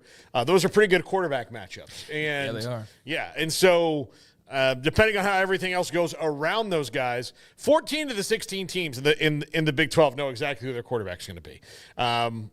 I would assume that Devin Dampier is the quarterback. Oh, yeah. So I'm not go ahead and put that in there. I'm writing that, Nink. The only ones we don't know, UCF right now, I guess Ja'Curry Brown would be the guy if it was tomorrow. I guess so. And Oklahoma State, maybe Garrett Rangel, but they got the Henby guy from No, they got Haas Haney is who they got. Yeah, from TCU. Haney, That's going to be their starting quarterback. Okay. I would be shocked if it's not. But, yeah, I think Haas Haney will be that guy. So maybe one spot's not quite filled in there. So you think it's going to be Haney and not Rangel? Yeah. Okay. Yeah, So Haas Haney there. So we got 15 of the 16, and maybe we have 16. Maybe it is Ja'Cory Brown. I don't know. Scott Frost. It's starting anew there. So but that being said, they don't play one single team that you don't know who it's going to be all year long. So. Yeah, so they'll play TCU, and then that'll be their end of that 5-game stretch. But, yeah, they'll play Sawyer Robertson and Josh Hoover, so that'll be quite the little quarterback duel. And they've only played TCU a couple of times previously in their history, so those were back in the 70s, back-to-back, 74-75. They played TCU, so a little taste of Texas. And I think for Kenny Dillingham, this is a schedule you love because in almost the first half exactly, you will play all 4 Texas schools in the Big 12. And for a team that's doing the whole Texas to Tempe thing, that's right up your alley if you're Kenny Dillingham, to go get more guys like Colin Fight and bring them into the fold, or Jordan Tyson, also from Texas, and bring those guys into the fold. But they also only have to come to Texas once. Yeah, so that's great. Yeah, so Northern Arizona at Mississippi State, Texas State at home, at Baylor, TCU. That's their first 5. I think you're feeling good about 3 wins, and then I think it kind of gets fuzzy because I'm not going to do they are who they were last year. We don't know yet, so the Baylor game. There's no scattaboo. Yeah, there's no scattaboo, so the Baylor game could be interesting. The TCU game could be interesting, and then they'll get a break. That second wave, you come back on October the 11th. You're at Utah and Salt Lake City. Now, on paper, that could be formidable, although I know we've kind of knocked Utah down a peg in terms of our just where they are stature-wise after last year, but it's still Utah, and I would think they're going to be better. I don't know how they possibly cannot be better than they were last year. I have 2 things that I am remotely certain about in the Big 12. One is that I'm picking Oklahoma State last, and I've said that Okay. before. I'm going to keep saying that. I'm picking them last. Your rivalry with Wet Blanket just continues to ratchet up. And 2, Utah with a young quarterback who is healthy, that can do the things that Devin Dampier can do, and an offense he already knows, with some good players around him and a commitment to the run game, with a defense that's going to be good, Utah will be extremely better. I think they'll be much better, and I just think the season will be more enjoyable for the fans and the coaches to have the peace of mind to just not be worried about the same thing every single week. Is our guy healthy? If you're in class with Cam Rising and he gets a paper cutter, you're like, shit. Oh, my God. Here we go. Yeah, I don't know. But, so they'll start with Utah on the road to start that second wave. Then it's Texas Tech at home. That was a hell of a game last year in Lubbock. That was a big win for Tech. And we didn't know just how big they'd be, one of the few teams out there to beat Arizona State. Then they get Houston also at home. So, again, those 2 Texas schools at home. And as you mentioned, or as I mentioned, you'll have played all 4, Baylor, TCU, Tech, and Houston. 3 of those games at home, but you'll have played all of those games by the end of October. So that'll be great for the whole Texas to Tempe movement. And then you have Houston, as I mentioned, and then at Iowa State. That'll close out that second wave. So road trips to Salt Lake City and Ames, and Texas Tech and Houston sandwiched in between. I don't have like a prediction, but that could go a lot of different ways. That's the toughest stretch to me, based on what I said about Utah. Well, we already know about Tech and like what their their stated goal pretty much is. Yeah, and we're doing on paper, man. Like they're at the top of the list of on paper. So that's one of the tougher matchups. Then you go to at Iowa State, who brings back everybody pretty much but their 2 wide receivers. But off of a team that was competing for the Big 12 championship last year. Yeah, absolutely. So they bring back all of those guys, and they've replaced those wide receivers really well through the portal, and then they've got some young guys. And then you throw Houston in there, smack dab in the middle of the season, which is right about the time I wouldn't want to be playing a Willie Fritz team that's starting to find its groove, if that happens. Yeah, and I think you're probably a bit more worried about playing Connor Wegman than you were Zion Chris at this point, or Donovan Smith for that matter. But, yeah, Houston, that's another one you don't quite know, but they definitely upped the ante at quarterback, and I think they'll be good in having another year under Willie Fritz. So, yeah, there's their second wave, and so, like I said, there's these 12 games, 2 breaks, so you might have 5 and then 4 and 3 like an Arizona State does, or it might be chopped up a little bit differently, but their schedule is a 5-4-3. 5 games break, 4 games break, and then that final stretch, who knows where they are, but they will have played in Starkville, in Waco, in Salt Lake City, and in Ames by the time they kick off their third leg of the journey, and that will be at home against West Virginia, which is now way more interesting because Rich Rodriguez is the coach there, and then at Colorado, which I don't know quite what to expect from Colorado, with Hunter and Sanders moving on, and then Arizona, the big rivalry game there at the end of the season. So West Virginia at Colorado, Arizona at home to close things out. I think for fans, you're probably already familiar with going to Salt Lake City or to Boulder. I think Mississippi State will probably be a fun road trip. I think Ames would be a fun road trip, and we'll always welcome you here as well. But, there's the schedule for Arizona State coming off that Big 12 championship, a tough non-con, all the Texas teams, a couple of formidable road trips, if not more than a couple, and definitely a team that seems like they're prepared to go and do this all over again. But last year was a magical run, and without Scattaboo, you still feel good about what you have. But, man, he was such a big piece to not feel like that's going to knock you a couple times, not having him, no matter what you did to replace him, is just kind of hard to imagine. But Kenny Dillingham's a hell of a coach, man, so I'm excited to see how they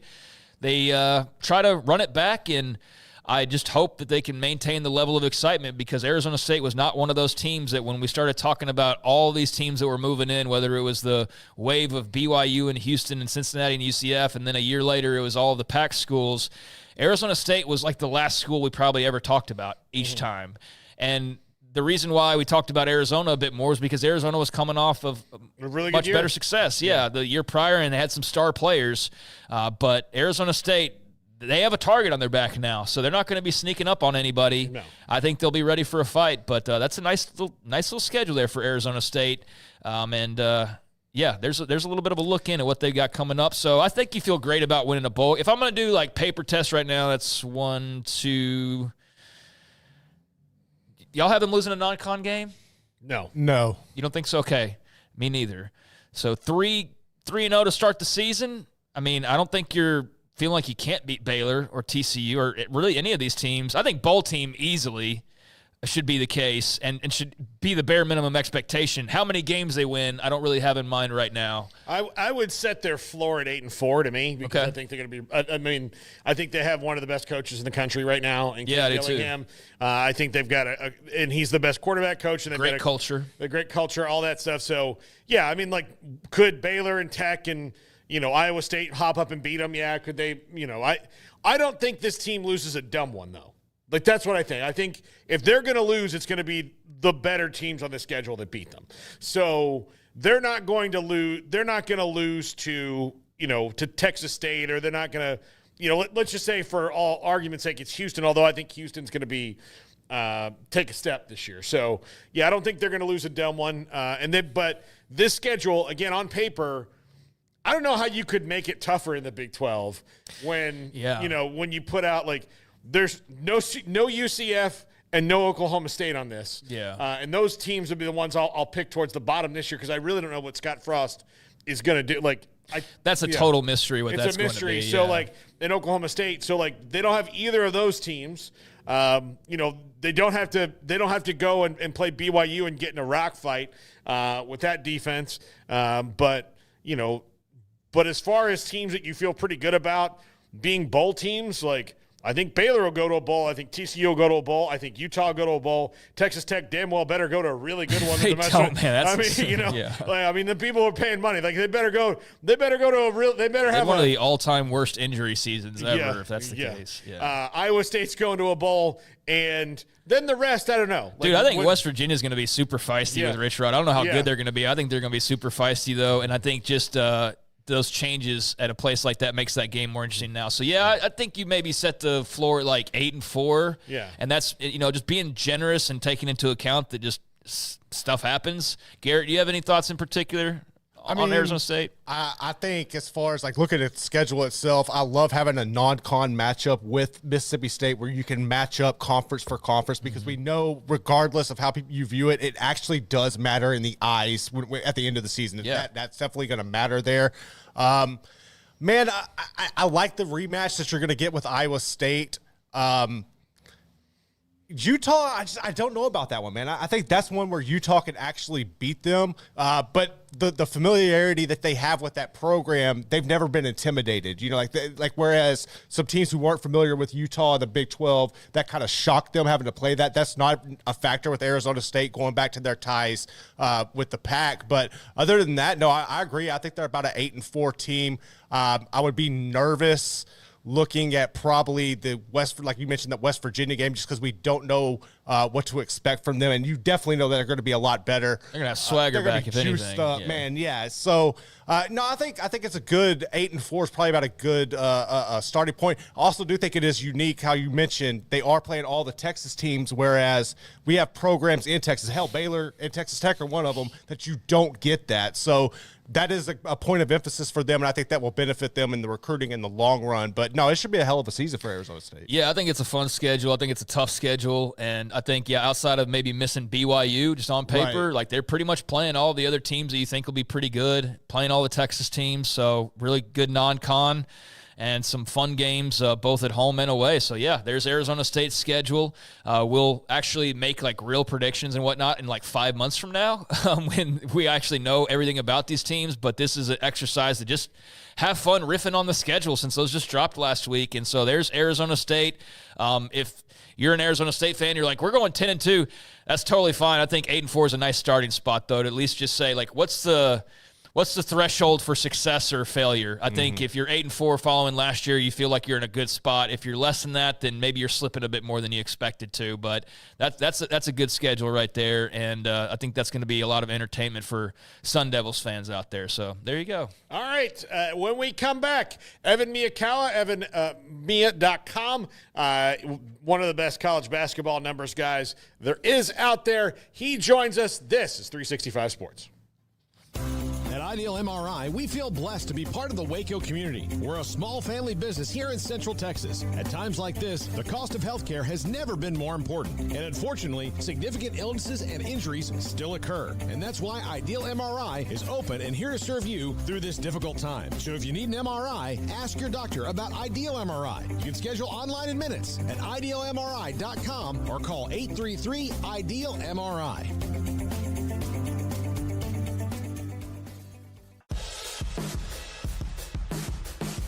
This is 365 Sports, powered by Sikkim365.com.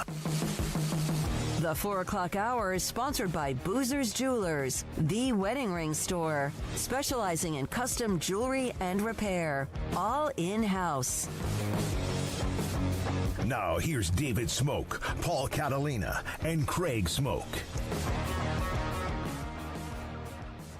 Welcome back, 365 Sports. No Smokey today. Hopefully he is getting whatever has been ailing him shoulder-wise fixed, because he has been in a lot of pain here recently. You may or may not have noticed, and so he's out today getting a checkup and hopefully getting everything checked out and all squared away. So wish him well if you so choose, but he should be back tomorrow for his regularly scheduled spot in this usual seat. Paul will rejoin us in a second, and we're awaiting Evan Miakawa of evanmia.com, college basketball analyst, analytics expert, numbers guy that can take you down a deep rabbit hole on his website when it comes to all things college basketball. If you're a college basketball sicko, I guess for lack of a better term, or that is the best term, then you're probably well aware of Evan Miakawa. I don't know how you wouldn't be. And if not, then I just gave you a lottery ticket to more fun when it comes to college basketball. But, yes, he is going to join us here in a second, and we will talk about, a game that we have not talked about, a game last night in the Big 12 that was pretty sensational, and actually a game that features two teams we've been talking a lot about today, as there's a little bit of a scare for the Red Raiders, Paul. I don't know if you could pick up on that if you were looking at Twitter last night, but what a game between Texas Tech and Arizona State. The number 12 Red Raiders pushed to double overtime as the Sun Devils I saw a lot of Tech fans like lucky shots and things like this, but, dude, it was double overtime. Both teams went over 100 points. It was a great game. Arizona State, not a team that you're circling on the schedule of the toughest teams to play in the Big 12. But they had it going last night, and that turned into an unexpected classic. But Texas Tech does prevail. JT Toppin, 41 points for the Red Raiders. He's and it's a sensational player. I started trying to say two words at once. A sensational player. He drops 41 to lead all scorers last night, and most points Texas Tech has ever scored in a Big 12 game as well, which was an interesting note on that. But they are now 19-5, 10-3 in the Big 12. Arizona State drops to 3-10 in league play, and they are at 500 now overall on the season. But, man, didn't expect that from those two teams on paper as we're playing the on-paper game. And Texas Tech, fortunate to get out of their home arena with a win last night. So we'll definitely talk to Evan about that one. John Wilner tweeted last night, like every seat should be equipped with a defibrillator at the Big 12 tournament. I'm like, welcome aboard, buddy. Exactly this right. Is how it is. Like, so, we're just getting buckled up for what the rest of February and March is going to be like as well. And we're now joined by Evan Miakawa, friend of the show, longtime friend of the show. EvanMia.com here on 365 Sports Basketball Analytics, college basketball expert, numbers man, just all-around good dude. And, Evan, we appreciate your time as always, man. We were just talking as we were waiting your arrival about that game last night in Lubbock, Texas Tech and Arizona State. Don't know how many people were expecting a game like that, but what were your thoughts on that thriller? And, man, Grant McCasland at Texas Tech, they are a very solid basketball team, are they not? The Big 12 has this ability to produce really entertaining games that you're not expecting, and that game last night was certainly one of those. It was not on my radar in terms of most anticipated games, but that was such a thrilling double overtime game. Texas Tech almost lost it at several points in regulation and overtime. They finally squeezed it in the end there, but just a great back and forth. And really, I think it speaks to a lot of the pieces that Texas Tech has. They have a lot of veteran guys. Darren Williams was one of their strongest players early in the season, but now you're seeing guys like JT Toppin, who was their big transfer portal get in the offseason. He scores over 40 points last night. And then you have a freshman like Christian Anderson, who, as the game progressed, got better and better. I have been high on this Texas Tech team the whole year. They obviously were a little slow to start, but now I view them as one of the top 7 or 8 teams in the country, one of the best teams in the Big 12. And, obviously beating Arizona State at home isn't their biggest accomplishment to date, but the fact that they're able to, not drop one in a tough game down the stretch, I think is really big. I love Texas Tech. They're one of the best 3-point shooting teams in the country, so there's a lot to love. And I think at this point, they're more than just a Final Four sleeper. I think they're really on people's radars.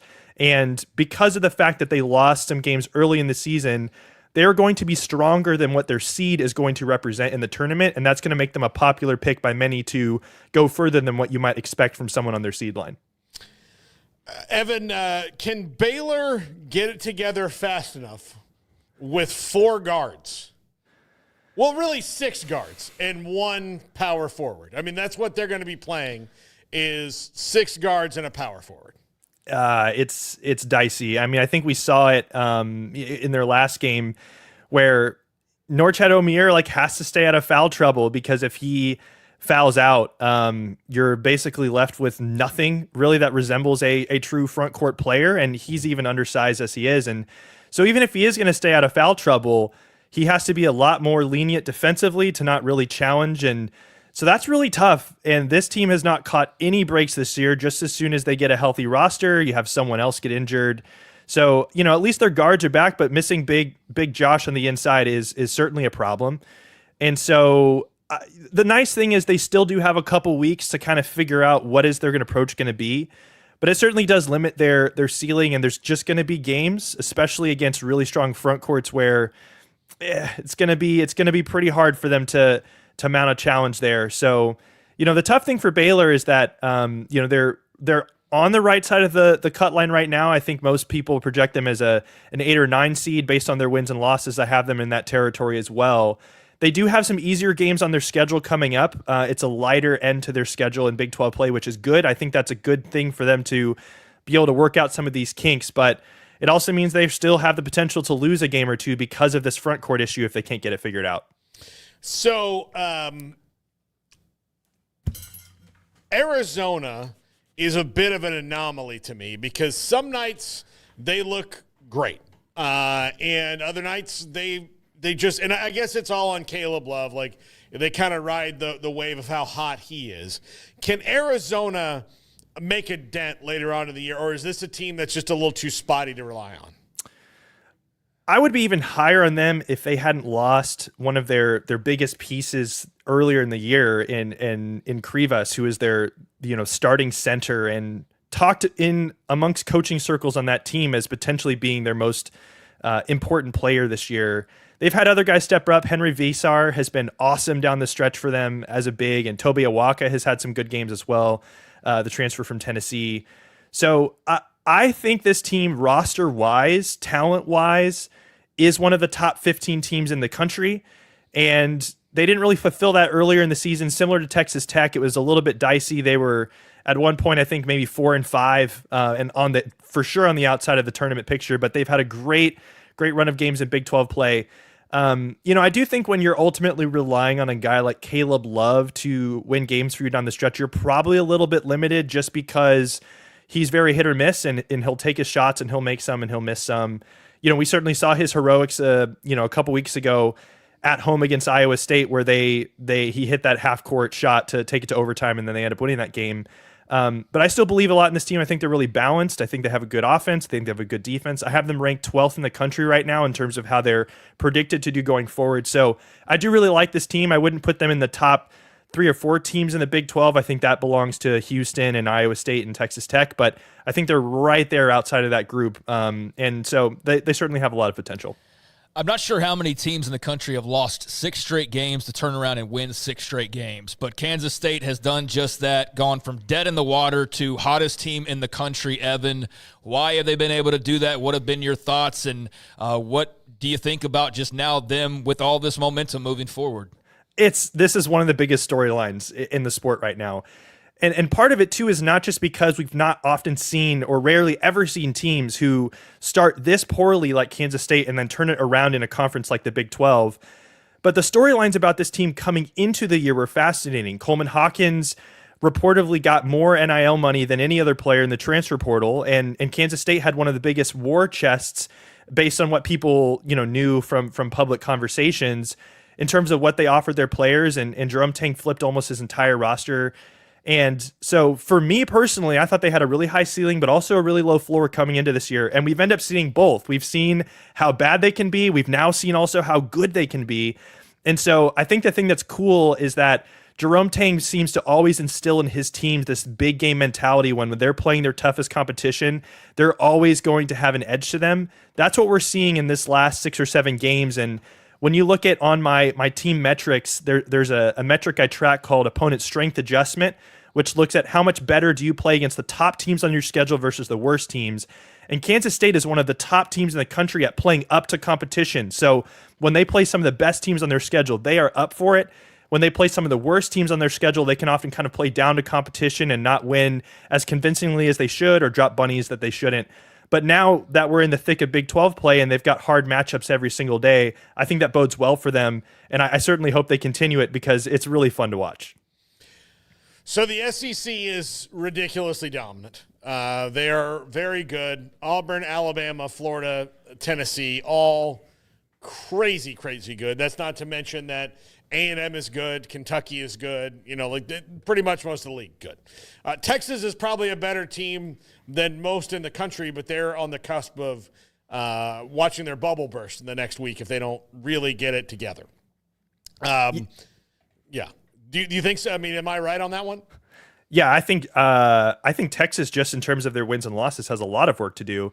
Yeah. But the crazy thing is that, you look at this SEC of 14, 15 teams, and you have 12, 13 of them who legitimately have tournament hopes. That's insane. Obviously, the conference size is inflated, but when you're talking about 85% of your conference having a shot at getting in the tournament, that just speaks to how good this conference is. And then you have the elite teams at the top 2. Auburn and Alabama are facing this weekend, and they're number 1 and number 2 in the country. Florida, in terms of their recent track record, arguably right now is the hottest team in the SEC, above those 2 teams. So yeah, it's really interesting. I think, some of those teams, kind of in the bottom that are fighting their way to get in, like in Arkansas, like a Texas. Georgia's been slipping a little bit. They're probably going to moan a little bit about the fact that they don't have any easy games in this conference. But overall, that's just because this conference is so good that the nice thing for any of these teams is that you can't really take any bad losses outside of maybe losing a home game to South Carolina or LSU. Other than that, all of these teams are inside the top 60 nationally on my website. So that means any of them are good enough to beat anybody else on any given night. It is such a slog, and you just can't ever take anything for granted for sure. This is not going to happen, but if the whole Final Four was them, like it would be less shocking than it would in any other year.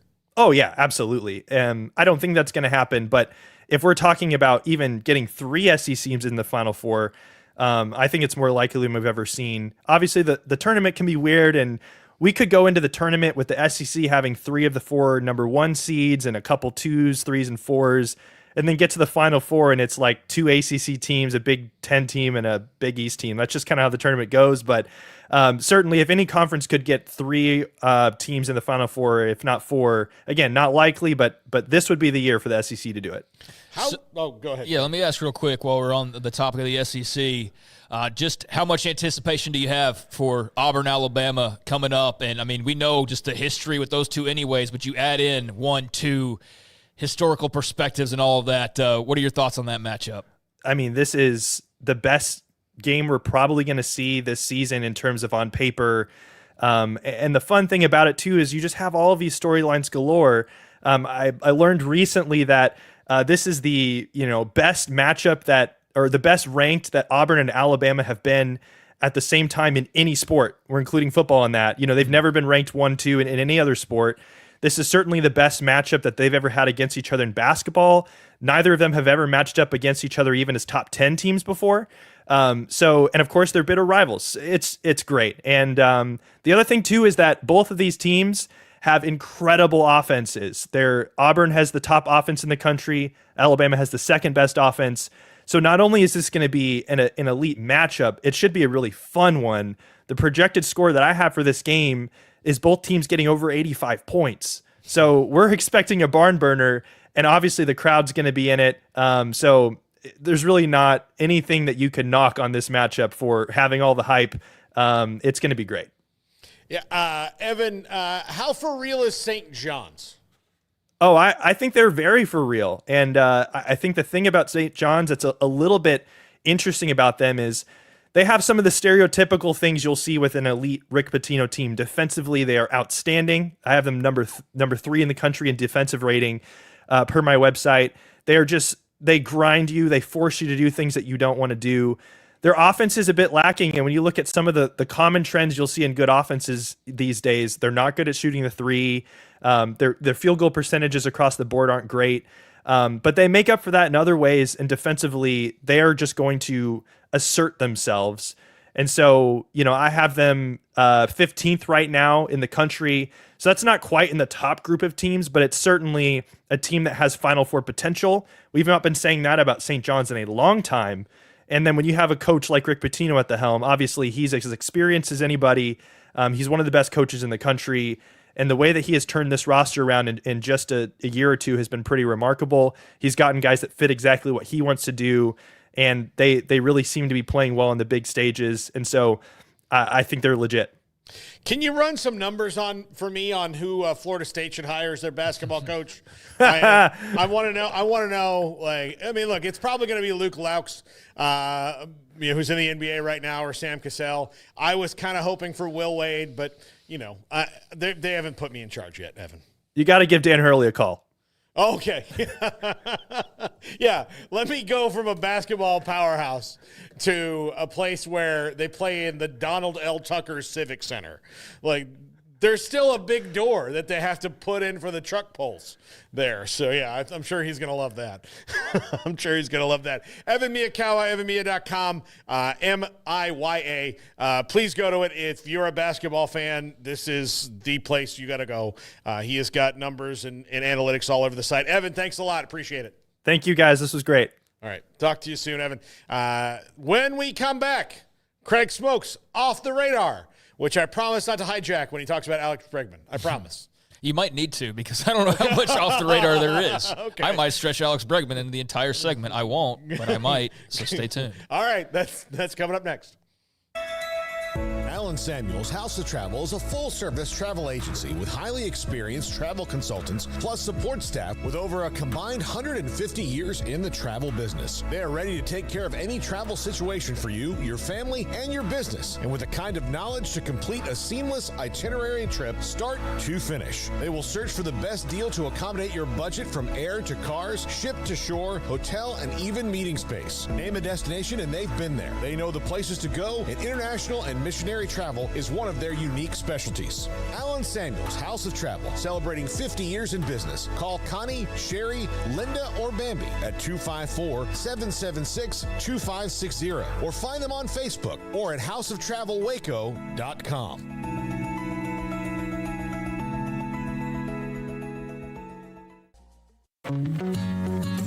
Established in 2007 and independently owned, Alliance Bank Central Texas is committed to helping families and businesses meet their financial goals. From their tellers to their board of directors, they know the importance of superior service and competitive products. Customers have confidence knowing that their financial needs are in good hands. It's your bank, Alliance Bank Central Texas, with 2 Waco locations, 4721 Bosque Boulevard and 191 Archway Drive on Highway 84, and at alliancebanktexas.com. Member FDIC and equal housing lender.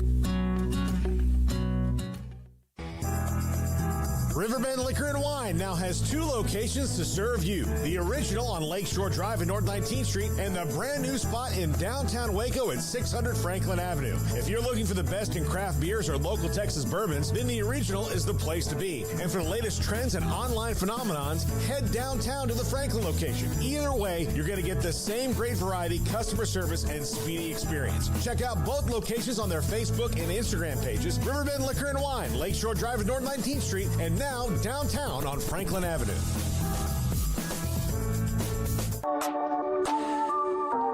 This is Craig Smoak's Off the Radar, presented by Alliance Bank.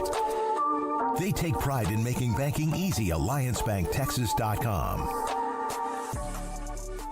Welcome back into 365 Sports. If you wouldn't mind, hit that subscribe button, that like button. Doing that does actually help. So if you would, we'd appreciate that. And thank you for watching, listening, however you take us in from 3 until 6 Central every week. But it's time for Off the Radar, which means taking a look at some stories outside of typically college football. And we've got a little bit of baseball to talk about today, as last night the news dropped that Alex Bregman, a big-time star for the Houston Astros over the course of the last several years, a multi-time World Series champion, just a great baseball player, a part of this changing face of the Astros over these last, 2 or 3 seasons now, where they had their contingent of guys that have just now kind of like a slow drip have left due to age or just outside offers and what have you. And now it's the Fresh Prince meme, Paul, of like Jose Altuve looking around, like, where is everybody? It almost feels that way in some cases, because now Alex Bregman, a longtime mainstay, is on his way to the Boston Red Sox, agreeing to a deal last night. I'll get into some of the details of the deal, but just first things first, I mean, it feels like the end of an era in Houston. I know it's kind of been like slow drip, like I said.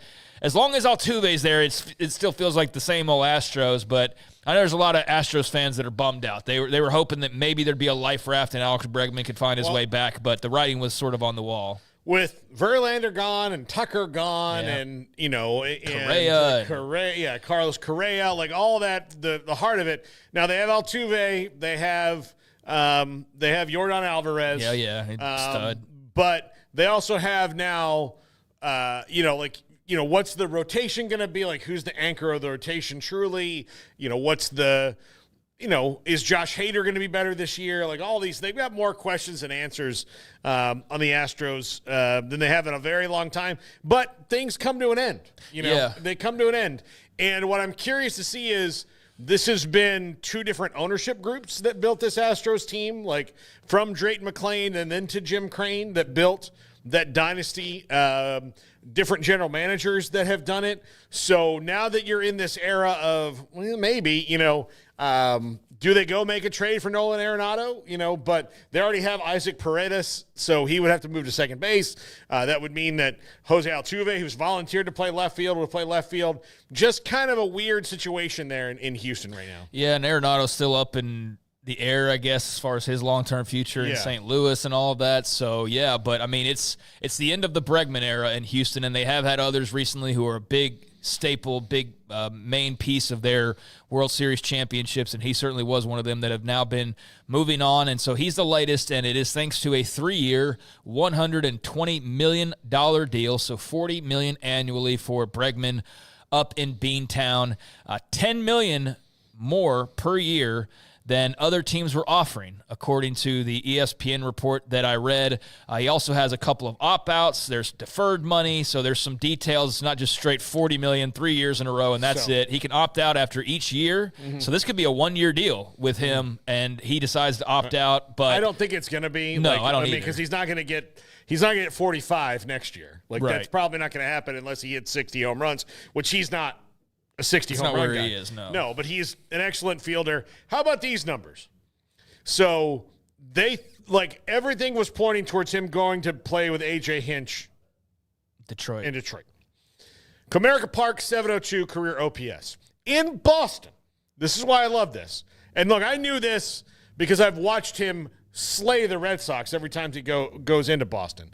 1.240, 1240 OPS in 21 games at Fenway, 375, 7 home runs, 9 doubles, 15 ribbies, 750 slugging percentage. He is massively good at Fenway Park. It is like it was built just for him. The Red Sox knew this 13 years ago when they drafted him initially, and then he went to LSU. Yep. They knew they knew that. Otaga. Yeah. So, but Bregman finally back in the fold. He was never really a Red Sox, but now he is. I couldn't be happier. I love what the lineup is going to be. I'm curious to see what they do with Devers. Like, has he become kind of reports are that Bregman will play second base. Yeah. So I think that's a bit of a mistake. Well, he's going to play second base for now. They've got some stud prospects that are coming up that will probably push him back to third,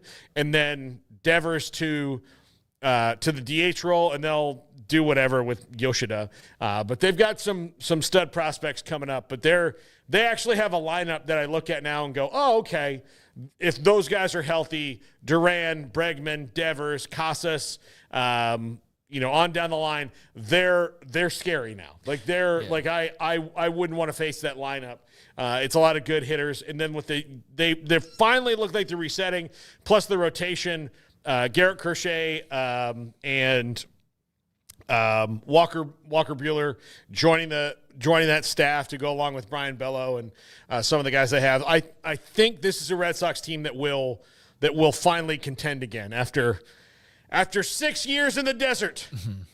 Well, you got 6. They got to the ALCS. You got multiple World Series championships, so nobody's feeling too sorry for you. But yeah, 2-time All-Star in 18 and 19, 2-time World Series champion in 17 and 22, and Gold Glove winner, Silver Slug winner. He's done about everything that you could do as a position player in the game, and played in all the big events, and has been a big star for Houston. So that's a really nice pickup for the Astros. It was also mentioned in the ESPN article that Alex Cora had been wanting to reunite with him, and so they get back together. And I know that apparently Cora really wanted him. And who wouldn't? He's a really good player. Houston, had thoughts about trying to bring him back, but just contractually, I guess it wasn't going to be able to work the way that both parties desired. But there you go, Alex Bregman to the Boston Red Sox. And I was going to ask you about how you felt about it, but you clearly feel like this makes them more of a contender. So that's a big thumbs up. Yeah, no, I think that he finally solidifies that lineup.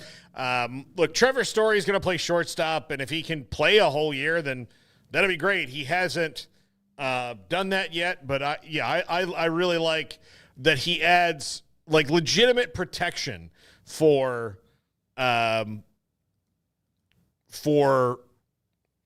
Devers that hasn't been there before. But they do need to stay. They do need to stay healthy. Like Tristan Casas, and Trevor Story in particular need to stay healthy to help him out there. So there you go. The 30-year-old is on the move, and a few bucks richer, safe to say. Were you a big Alex Bregman fan over there, King Tyga? I liked him when he was at LSU. Once he got to the pros, I've kind of lost track of it. I mean, I wanted to see him be successful, and every time he won the championship with Houston or whatever, that was cool, but I didn't keep up with them the way I did when he was at LSU. Baseball is a little bit different it's following different, guys. Yeah, no doubt. So there you go. Alex Bregman, now a member of the Boston Red Sox, and he was the biggest remaining domino, right, in terms of free agency in baseball. He was the guy at the very top of the list, so now that domino has fallen, and Boston and Houston and everybody else that was interested can move on accordingly. So that takes us to another ending, although this did not bring multiple championships, and this wasn't very long-lasting. The New York Jets putting out on Twitter this morning just after 10 a.m., we have informed Aaron Rodgers that we will be moving in a different direction at quarterback. Here, the joint statement. Thank you. I'm glad you guys had this pulled. I was just going to read it, but even better. They're from Aaron Glenn, head coach, and their GM. Last week we met with Aaron and shared that our intention was to move in a different direction at quarterback. It was important to have this discussion now to provide clarity and enable each of us the proper time to plan for our respective futures. We want to thank him for the leadership, passion, and dedication he brought to us for the 2 weeks he actually played. Dedication he brought to the organization, and wish him success moving forward. So that was quick, although not a surprising, I guess, resolution here. So if you were wondering how the whole Aaron Rodgers and Jets situation was going to work out, it didn't take us long to find out. It didn't work out very well. No, Jay Glazer popped that on Super Bowl Sunday that they were moving on from him, and then it was like the Jets never said no. Like we needed confirmation. Yeah. So like sometimes no confirmation is confirmation, and look, Jay Glazer doesn't just run out with things. Like Man, I saw him. Did you see Jay walking around? I saw him strutting. You see Jay walking around at the Super Bowl? He knows everybody. So, like, he gets the information. So, like, who told you this? Well, Aaron Rodgers, probably. That's who told him. A lot of times it's, like, the agents doing stuff. With Jay Glazer, it's, like, legitimately the dude. He'll just call up and be like, yeah, I'm getting cut. All right, thanks. And so, but they're wise to do that. If I'm Aaron Glenn, I don't want to go to a place where I have to. I mean, like, look, that's why I think a large reason that Dan Hurley didn't take the Lakers job was, like, so you want me to run it, like, try to run it back with LeBron in this, like, he didn't know that they were about to get a gigantic present, but stop talking sorry. But, like, Dan Hurley, didn't want to do that. I would be Aaron Glenn, like the same thing. I'm like, do you want, like, the GM, like, do you want me to, like, try to make this work when it clearly hasn't? We've got to move on. I know that we're not in a great spot. I think you want me, he's got to go. Yeah. I think that's probably some of the conversation. Yeah, I think a couple of their candidates probably said the same thing. Exactly. So if you've got more than one coaching candidate being like, look, I don't want to step into this situation just so that I get fired because Aaron Rodgers isn't happy when he's clearly at the end of his career. And maybe he winds up, in Las Vegas or something next year. I don't know, but we'll see depending on how it goes. He may have to wait till after the draft. I was going to say, like, what do you do? I mean, if you're a team out there that needs a quarterback, because the talent level, I think you still feel like is there, even though he's aged, obviously, and the injuries, especially as you get older, you just have to be a bit more concerned about that. But, yeah, does he just kind of sit out there for a couple of months? Because I don't know, if you're a team that needs a quarterback, you're like, let's take this circus on. And I'm not one of those that is, I guess, Aaron Rodgers obsessed one way or the other. I guess there's a lot of people who probably find him interesting because he's like on Rogan or whatever, and he's just kind of outside the box thinking. I think there's a lot of people that look at it, the same things, and look at him much differently and think he's a whack job or he's an idiot or whatever. And so I guess it's just all in the eye of the beholder. But one thing I think he certainly carved himself out to be is just a little bit toxic and not necessarily the best fit at this point in his career for every organization. And clearly the Jets, that was a failure. That did not work out, that partnership. So, yeah, who's ready to take that on? Because I've still heard plenty of people that seem to believe he's got gas in the tank. But just what kind of head does he have on his shoulders, I think, is the question as much as anything. And not like it's like, does he want to do it? I think is a legitimate question that people have. He thought about running for vice president. Exactly. Like, does he care to play football Yeah. anymore? I think he says he does, but I don't know. I think that's the biggest question. He says that because he thinks that's what people want to hear. Maybe, but I mean, there's more of the enigma that is Aaron Rodgers that either frustrates you or I guess maybe entertains you. But yeah, he will not be back in New York. So wanted to just re-bring that up because of the fact that the Jets made it official there with their statement. So Aaron Glenn, and who's the quarterback of the Jets next year? Yeah, Jordan Travis, maybe. I mean, Tyrod Taylor is the next man up, and then Jordan Travis was out all last year, still recovering from the worst thing that's ever happened to both of us. I mean, I know it hurt him more physically. Yes, all the blood, sweat, and tears poured into it. Yes, it hurt more than. I mean, like, but you're observing of it. I was right. Yeah, I mean, but like it, I mean, I kind of felt it in the same way. Emotionally, we're on the same. Oh, I get it, man. I've been in my feelings for the last week. So we've been very clear about that. Yeah, maybe Jordan Travis. I don't know. They're probably going to have to get. It's funny. The best quarterback on the free agent market is Sam Darnold, who I'm sure if they called and were like, "Do you want to come back?" He'd be like. Yeah, you don't have the dial. Like he's like, I'm sorry that there's no dial tone anymore, so you don't know I'm hanging up on you. Yeah, well, they do have the number 7 overall pick in the upcoming draft, so we'll see what direction the New York Jets go. At number 7, though, you're probably not getting Shedeur or Cam Ward. I mean, I think those two guys you can go ahead and scratch off of the board. I would say the floor for the two quarterbacks is 6. Like, they're not getting past the Raiders. Yeah, probably. Yeah, probably right there. So there you go. There's a couple of things off the radar, a couple of the bigger stories today. And I was keeping a lookout. I guess the one more was, and it's front page. I don't always want to take front page stuff because, it's just the front page. I want to kind of dig for diamonds here and there, but there's not really. We talked TV ratings in the Super Bowl on Tuesday, most watched halftime show and all of that. I guess another place, though, I was just tying it in with the Jets is they'll be obviously looking for a quarterback, but so will New Orleans, it looks like, because one of the top stories today is that they're not all in on Derek Carr, at least the way that they're talking right now. So that could be another spot with another new coach. So that would make sense. That's looking for a quarterback as well. But, yeah, Derek Carr not long for this world. I don't think that's shocking in any way. Maybe he goes to the Jets and the Jets keep Devontae Adams. Maybe. Now, they can get out of the Devontae Adams thing pretty easily. I wouldn't be surprised to see him on the free agent market, a post June 1st, designation for him. Something else, Craig, I want to throw in if you don't mind. Before we get to the Tulane uniforms, Garrett, the official list of NFL scouting combine is. Dude, I'm so glad you brought. I completely forgot about this. So, damn it. I wish I'm glad you brought that up. Thank you. But yeah, that just totally escaped my mind. So yeah, go right for it. So I know exactly where you're going too. Yeah. There's a couple of interesting Colorado notes. One, Travis Hunter is going to be there on defensive back day. Now, whether he works out fully at the combine or not, I don't know if he's decided to do that or not. And we'll find out. We'll find out that week, and who is there. But a notable admission from the Colorado roster is that Shiloh Sanders has not been invited to the combine. He was at the East-West Shrine game. He was going to be a late-round pick anyway.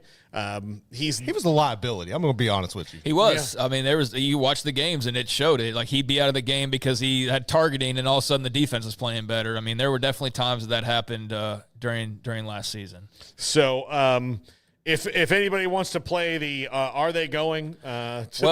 Tell you what, Big 12 Combine Day just got a new headliner, Shiloh Sanders. No, yeah.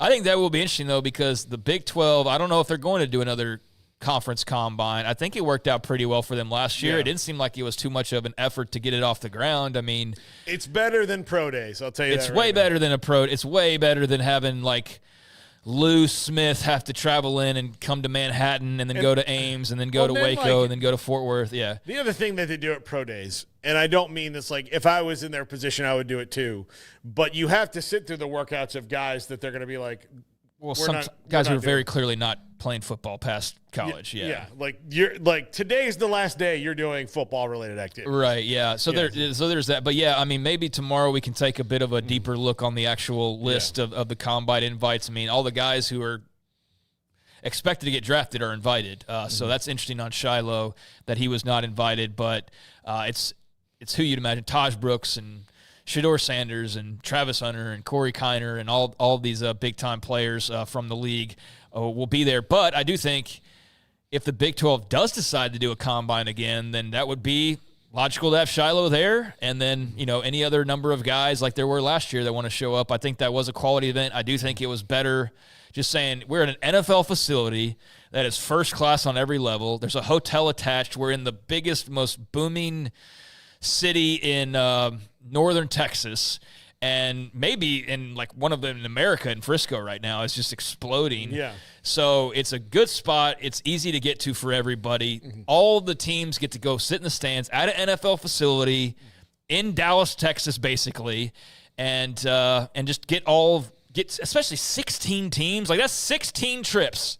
That is now one trip, possibly for you. So I do hope they bring back the event because it's definitely valuable in that way. I think that they will. I think it'll provide them an opportunity to stress test the star again before media days, which you're welcome, everybody, from them. That was. Although I know there's probably some guys that are like, you bastards, like we want to go to Vegas again. Sorry. We just brought it up and I didn't know that. We just let Commissioner Yormark know that while we were sitting in the Star last year, and I think we told the story a few times, but while we were talking with him during Combine Day, we were like, you realize like they used to do Big 12 Media Days here, and the light bulb, you saw it go off above his head, and here we are, and now they're coming back to the Star for Big 12 Media Days. So, yes, we do feel directly responsible. So if you wanted to go to Vegas or Phoenix or something, I'm sure they'll rotate it. But I think that's the plan, is they're going to, like, 1 year in Dallas, 1 year somewhere else. Stillwater, Yeah. Waco. Everybody, let's go party in Stillwater, man. Yeah. I think Eskimo Joe's is closed now, so I don't know. Is it closed, Emery? Do you know? Eskimo Joe's? No. It's not closed? No. Okay, good. Still open? That's good. Yeah, I don't think. I don't. I've never been there, but I've heard of it. You know where it did close? It was really sad. And anytime a sandwich place closes, I die a little inside. Is Fat Sandwich Company that was in Norman was a fantastic sandwich place, and it closed. Yeah, I'd never made it around to that one either. I've dipped in and out of Oklahoma a few times, family up there and everything. Mostly Norman, a little bit of OKC for tournaments and stuff. And I think OKC's probably not in the rotation, even though that's a central spot. I imagine it'll be Dallas, Vegas, and then who knows, like Phoenix or Denver. I don't know. Like, Salt Lake City, maybe. If they have it in Oklahoma, then you'd have it like Choctaw. Yeah, like I just think that's way down the list, probably. Which they won't do. No. Although, I mean, Ashton Genty did his thing at the Bellagio last year. He did. Anyways, there's a few things off the radar. I'm glad you brought up the combine list. I don't think there's anything too crazy off that. Although Shiloh not being on there was one of the big headlines from that, but we can dive a little further into the actual details of schools and numbers of guys. And I know is what Ohio State had the most. Yes, I have that here. Yeah. Ohio State with 15, Georgia and Texas with 14, Oregon with 12. So, dude, that is like 3 rounds of the draft from 4 schools. Yep. That's NIL. That's transfer portal as much as anything, because there's probably 4 of those Buckeyes that are from another team, and a handful of Longhorns are from other teams, and so on and so forth. Yeah, but I was reading an article earlier today about like predictions, and it was all like Rittenberg and David Hale. Andrea Adelson said that she thought Texas. She said Texas got so many guys coming back, and I was like, no, there's 14 of them at least that are not going to be there. So while I think Texas will be good, their big question is we lost 14 NFL players. And there's no doubt in my mind that 13 of the 14 there will be drafted. Like that number. Like there might be one guy who's on the cusp. Like that's how good that team was. So you've got to replace 14 NFL caliber players. That even for Texas is hard to do in 1 year. Yeah, and last year they had a new record for combine guys, and they had a new record for drafted guys in 11. So I got to think that's part of that Sarkisian and him just being such a good coach and knowing how to develop guys. And also the way the NFL's playing right now, it's like right up his alley. Mm-hmm. And then they're also a school that gets elite players, and then you add in the fact that you can bring in guys through the transfer portal. So let's go get another guy from Bama or another guy from here and there, and all that tied together is why they're having record classes now when it comes to the combine. But yeah, I don't know how you lose maybe close to 15 guys, and you're just like, yep, no big deal. We got Arch. Like, I mean, I got to believe there's got to be some kind of a slippage because I just don't know how you lose all of those players. Like, if you want to replace your wide receivers for the second year in a row, I think you can do that in a reasonable way. But I don't know if you can do that on the O-line and the D-line and the secondary and all in one whole swoop. Not to mention, including your quarterback, even though a lot of people believe that you'll improve there. But, yeah, they're four of them are offensive linemen, and then if you throw in a fifth that, like, puts his hand on the ground, they're tight end. They're tight end who's pretty damn good in Gunnar Helm. Like, so, yeah, if they're as good, then, geez, Louise, that would be pretty surprising because you're replacing so much, but it would be an incredible testament to Sark. In this era in particular, with the transfer portal and everything that happens, that you could – Georgia had those two teams back-to-back where it was just like the assembly line. Like those guys went off, the next guys came out, and then you've seen it's been harder for everybody in the last couple of years because now it's open season. So, that's interesting. There's, we can dive more into it. Would you like a trivia question before we go, Craig? Sure. Who's the one Baylor player that's been invited? Oh, that was Gabe Hall? Nope. No, it's Steve Linton. Yep, Steve Linton was the one Baylor player who was invited. And Gabe Hall's in the NFL already. Yeah. I was thinking of Garmin Randolph. That's who I was thinking of, but no, Steve Linton. I was a little bit surprised. Garmin Randolph's going to get a lot of I thought he would get an invite possibly. I was a little bit surprised to see that. I wasn't shocked about Matt Jones just because he's an older player, especially, and I don't know like his times and things like that, how those all factor into it. But, I was a little bit surprised to just see the one. And Steve Linton, a former Texas Tech guy, but he had a pretty okay year. You're going to have some questions about the off the field, unfortunately. And still, it's a great opportunity. So good for him that they didn't get blanked entirely this year. But I was surprised to just see the one guy, and it'd only be Steve Linton. A ton of running backs have been invited. Quarterbacks, just overall number. I mean, granted, there's less because there's only one on the field, but no real surprise. Like the one real surprise on quarterbacks, I'll tell you, is Graham Mertz from Florida. Like if you ever told me there's a guy who's not an NFL player, I would tell you it's Graham Mertz. But yeah, I feel like we've been hearing about him, and it's never been like anything all that great. For like one good game at Wisconsin. Yeah, that was it. Okay, here's the deal. He's not a net positive, and he's not a net negative. He just exists. He just exists. Like, he's just there. So he doesn't lose games for you, but in turn, he doesn't win games for you. Yeah. Like, that's what's maddening to me about, like, watching him at Wisconsin. Of course, it wasn't maddening at Florida, but it was kind of upsetting. Like, well, you're watching Florida, and you're like, you've got Superman, like, there, and you're rolling out Jimmy Olsen.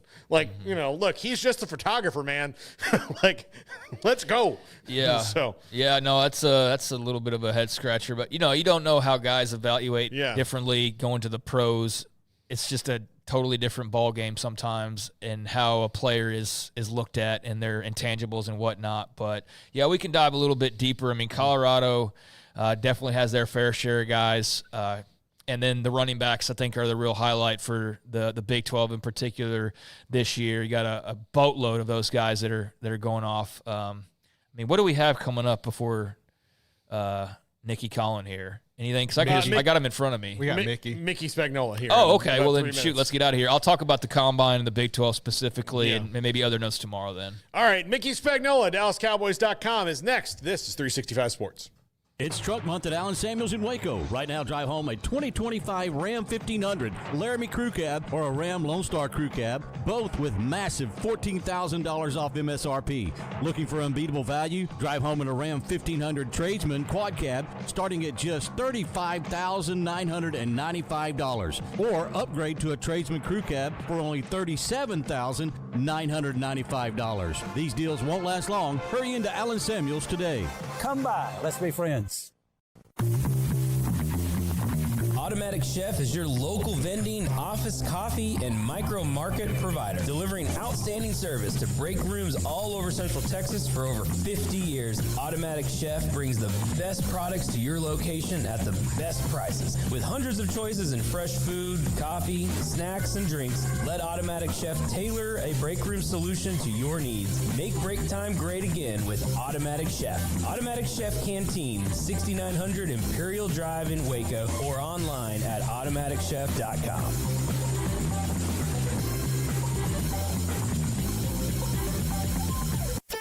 Don's Humidor, your home with a 48-foot walk-in humidor with the elite cigar brands from around the world, including the #1 cigar of the year, Aging Room Cuatro Nicaragua. Plus, they have the great brands like Macanudo and Artur Fuente, Rocky Patel, Aston, and so much more. CBD, great for sore muscles, aches and pains, sleep, Vita Dreams, and anxiety, mild depression, general health and wellness. Their staff very knowledgeable on the subject. Don's Humidor in the Townwest Shopping Center off Valley Mills in Waco.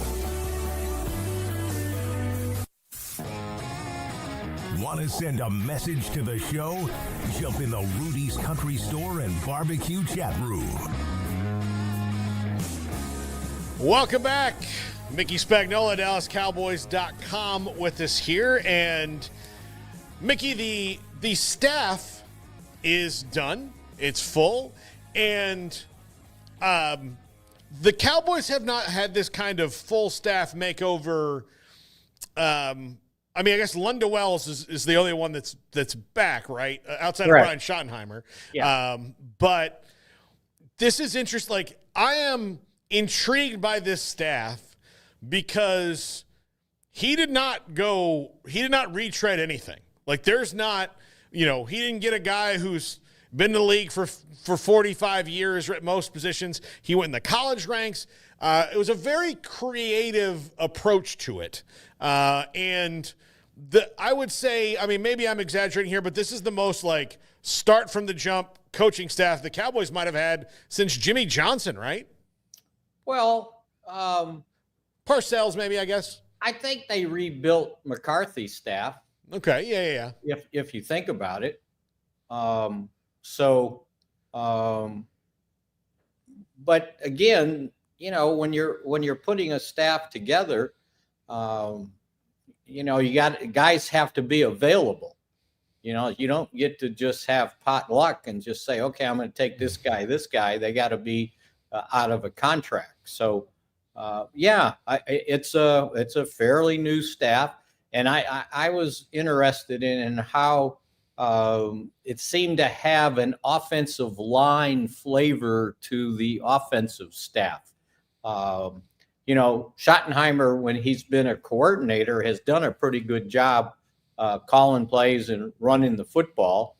And, they hire a offensive coordinator who was a former offensive line coach, and they hired another line coach and a running back coach that has had some pretty good running backs. So, there seemed to be a kind of a offensive line flavor, maybe to increase their ability or improve their ability to run the football. I think the only other familiar name, at least here, would be hiring Matt Eberflus, the Cowboys' former linebacker coach and defensive pass game coach during his stay here as the defensive coordinator. I know that there were, some coaches you hate to lose. Al Harris, I think, is one that, is tough to replace. He did such a great job there, but not a surprise. Were you surprised that it was only one coach retained since Brian Schottenheimer was on the staff last year? Well, they tried to retain John Fossil, and that was before Fossil knew who the head coach was going to be. They were offering him, my understanding, a multi-year deal, and he decided to go to the Jets. And boy, that looks like an up. No, not the Jets. Titans. Tennessee. Excuse me. Yeah. And who knows how long that coach is going to be there. So they tried to do that. I don't know if there was anybody else that they just had to have. I thought it would have been good to bring him back.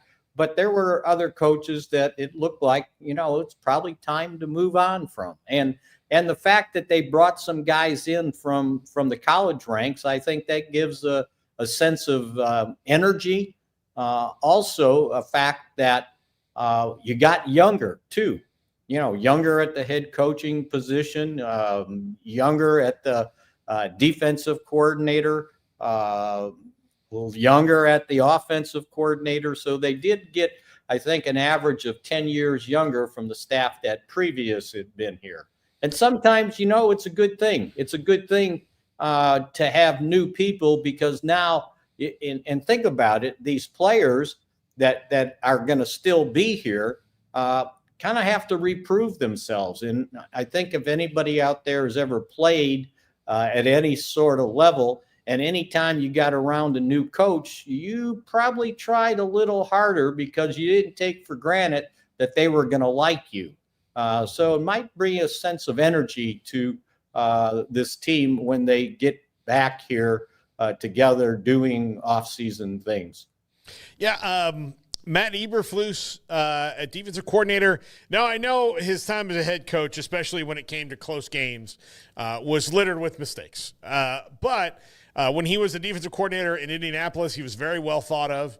Shaq Leonard in particular went from a nobody linebacker to an all-pro. And you know what? The Bears' defense was pretty good. That wasn't their problem. No. It was. It was offensive line and game management were the two problems. Well, he doesn't have to do that now because he's the defensive coordinator. But when he was the Cowboys linebackers coach, they didn't want to lose him. Like, there was the time where they knew that they had a future defensive coordinator on their hands.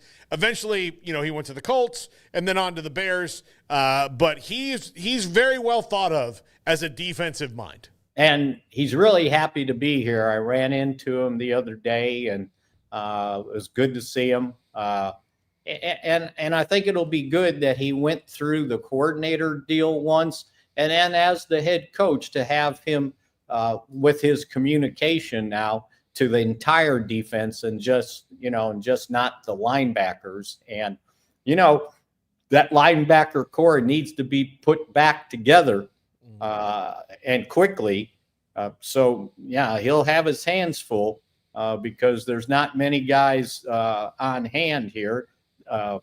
Eric Kendricks, who led the team in tackles, is headed towards unrestricted free agency. Who knows if, DeMarvion Overshown, does he get back healthy in time to play the game? They've got some guys that Leofau is going to be in his second year, but he's going to be playing more, I would imagine, this year for sure. And I think they look at him as a potential middle linebacker, but there's not much depth there. So, they got their work cut out at that linebacker spot. Is Ken Dorsey's not official yet, right? But there's thoughts he's coming. Yeah, I think I'm trying to remember. I think it was almost a done deal, but I think he's going to be. It sounded like he's going to be on the staff as a offensive assistant. I don't know if they want to call it passing game coordinator or what, but there's another guy that has been a coordinator previously. So, and even some of the guys they hired out of the college ranks for a position, those guys had been coordinators and calling plays. So from that standpoint, there is some experience at a higher level coming down maybe to a position coach than they had been. So Micah Parsons, publicly stated every player wants their team to get more involved in free agency. Micah is maybe one of the more outspoken guys because he has a podcast and he's got a bombastic personality. And Mickey, you're the best person to answer this question because you know the workings pretty well. They really can't, even if they wanted to. Like, if Micah went in and said, like, hey, if they gave him a list of, like, who do you want, and he gave him the list, he could walk in and be like, well, we can do the bottom one. Like, you pick one, not all, one, because they're in a position right now where they don't have a lot of room to participate in free agency the way that I think he envisions it. Let's put it this way, Paul. The Cowboys have never been in the business of allowing players to be player personnel directors. Yeah, exactly. Go ask the Lakers how that's turned out for them over the years, right? With one of their players trying to bring players in. I don't know how well that's worked out. So, he can say what he wants. He's not going to get it. Yeah. And I know the fans think, well, they got to do what the Eagles did. You got to bring in players. Okay, fine. But They don't have money to go out there. They're going to have to restructure Dak's contract, CD's contract, and the reason they would sign Micah to an extension instead of having him play on the 5th year, guarantee of $24 million would be to save salary cap money. But they're going to have to do all that just to have enough money to operate. And everybody goes, well, they got to take chances. Well, okay, but at some point you take chances, you hope they work. Philadelphia's worked. They won a Super Bowl, but they probably can't re-sign Josh Sweat this offseason. The Milton Williams defensive tackle, he's a free agent. So they got a bunch of guys that are going to be unrestricted free agents that they might not be able to retain because of the money they spent in other situations. So, yeah, it's not changing. It's not going to be easier if DeMarcus Lawrence doesn't play, or if they don't extend him to spread out his dead cap money. He's going to cost $7.5 million this year. Same thing with Zach Martin. All those guys got restructure bonus that have to be accounted for. So, they're not out of the salary cap deal when you pay the quarterback the highest salary in the league. You pay the wide receiver the second highest, and now the linebacker is going to be up there at $24 million. And if you sign him to a long-term deal, while he says he doesn't need 40, I didn't hear that come out of his agent's mouth. Okay, or the NFLPA. Yeah, right. Yeah, exactly. Because they don't want to hear anybody taking a discount, right? So yeah, it's hard to have that many top paid players on one roster and then say, okay, I'm going to go out and grab the best guy out there in free agency. It's a hard thing to do. Yeah, well, and the thing is that if free agency was a salve that cured all wounds, which it's not, they have a lot of things that they've got to figure out before they're not like. I think maybe even their own team doesn't realize this. And this is the case across the league. We're like, hey, we got to go get guys. I think the Cowboys should do more in free agency than they're doing, which is not a lot. But I don't think they should turn into the Jaguars where they're like, yeah, we'll get 19 guys. Like, that's silly. But the reality for this roster is they've got to answer a lot of questions to where free agency couldn't heal all those wounds even if they wanted to. No, exactly. That's why the draft's important. Mm-hmm. I keep hearing, Philadelphia went and got Zach Bond. They signed him on a 1-year deal for $3 million, and it hit big, right? So if you can find guys like that, they basically signed Eric Kendricks 1 year, $3.5 million, and it hit big. Those are the type of things they have to be able to do. They can't go out there and splurge for the best guy at this position or the best guy at that position. It's just not going to take place. Now, if they can, re-sign or if he wants to play Zach Martin, and assuming that the surgery took care of the problems he struggled with last year, then maybe you want to do that. The same thing with DeMarcus Lawrence. If he doesn't want to go and have to move, maybe you can re-sign him to a short-term 2-year deal with some guaranteed money to stay at home. But yeah, it would be very hard for them to go out there in free agency and sign somebody to a 3-year, $40 million deal. They just don't have that ability to do that. Yeah, Mickey, last thing, I saw you wrote about this, and we had him on in the Super Bowl last week. Darren Woodson, Woody, got snubbed again. It makes no sense to me why he's not in already. I know it's hard. We had John McClain on the show on Tuesday, and he's someone who, was a supporter of Darren Woodson getting in the Hall, but didn't get enough votes. I think eventually he will get in, but he might be on the Veterans Committee, which now means he's got to wait even longer, and I just think that's unfortunate.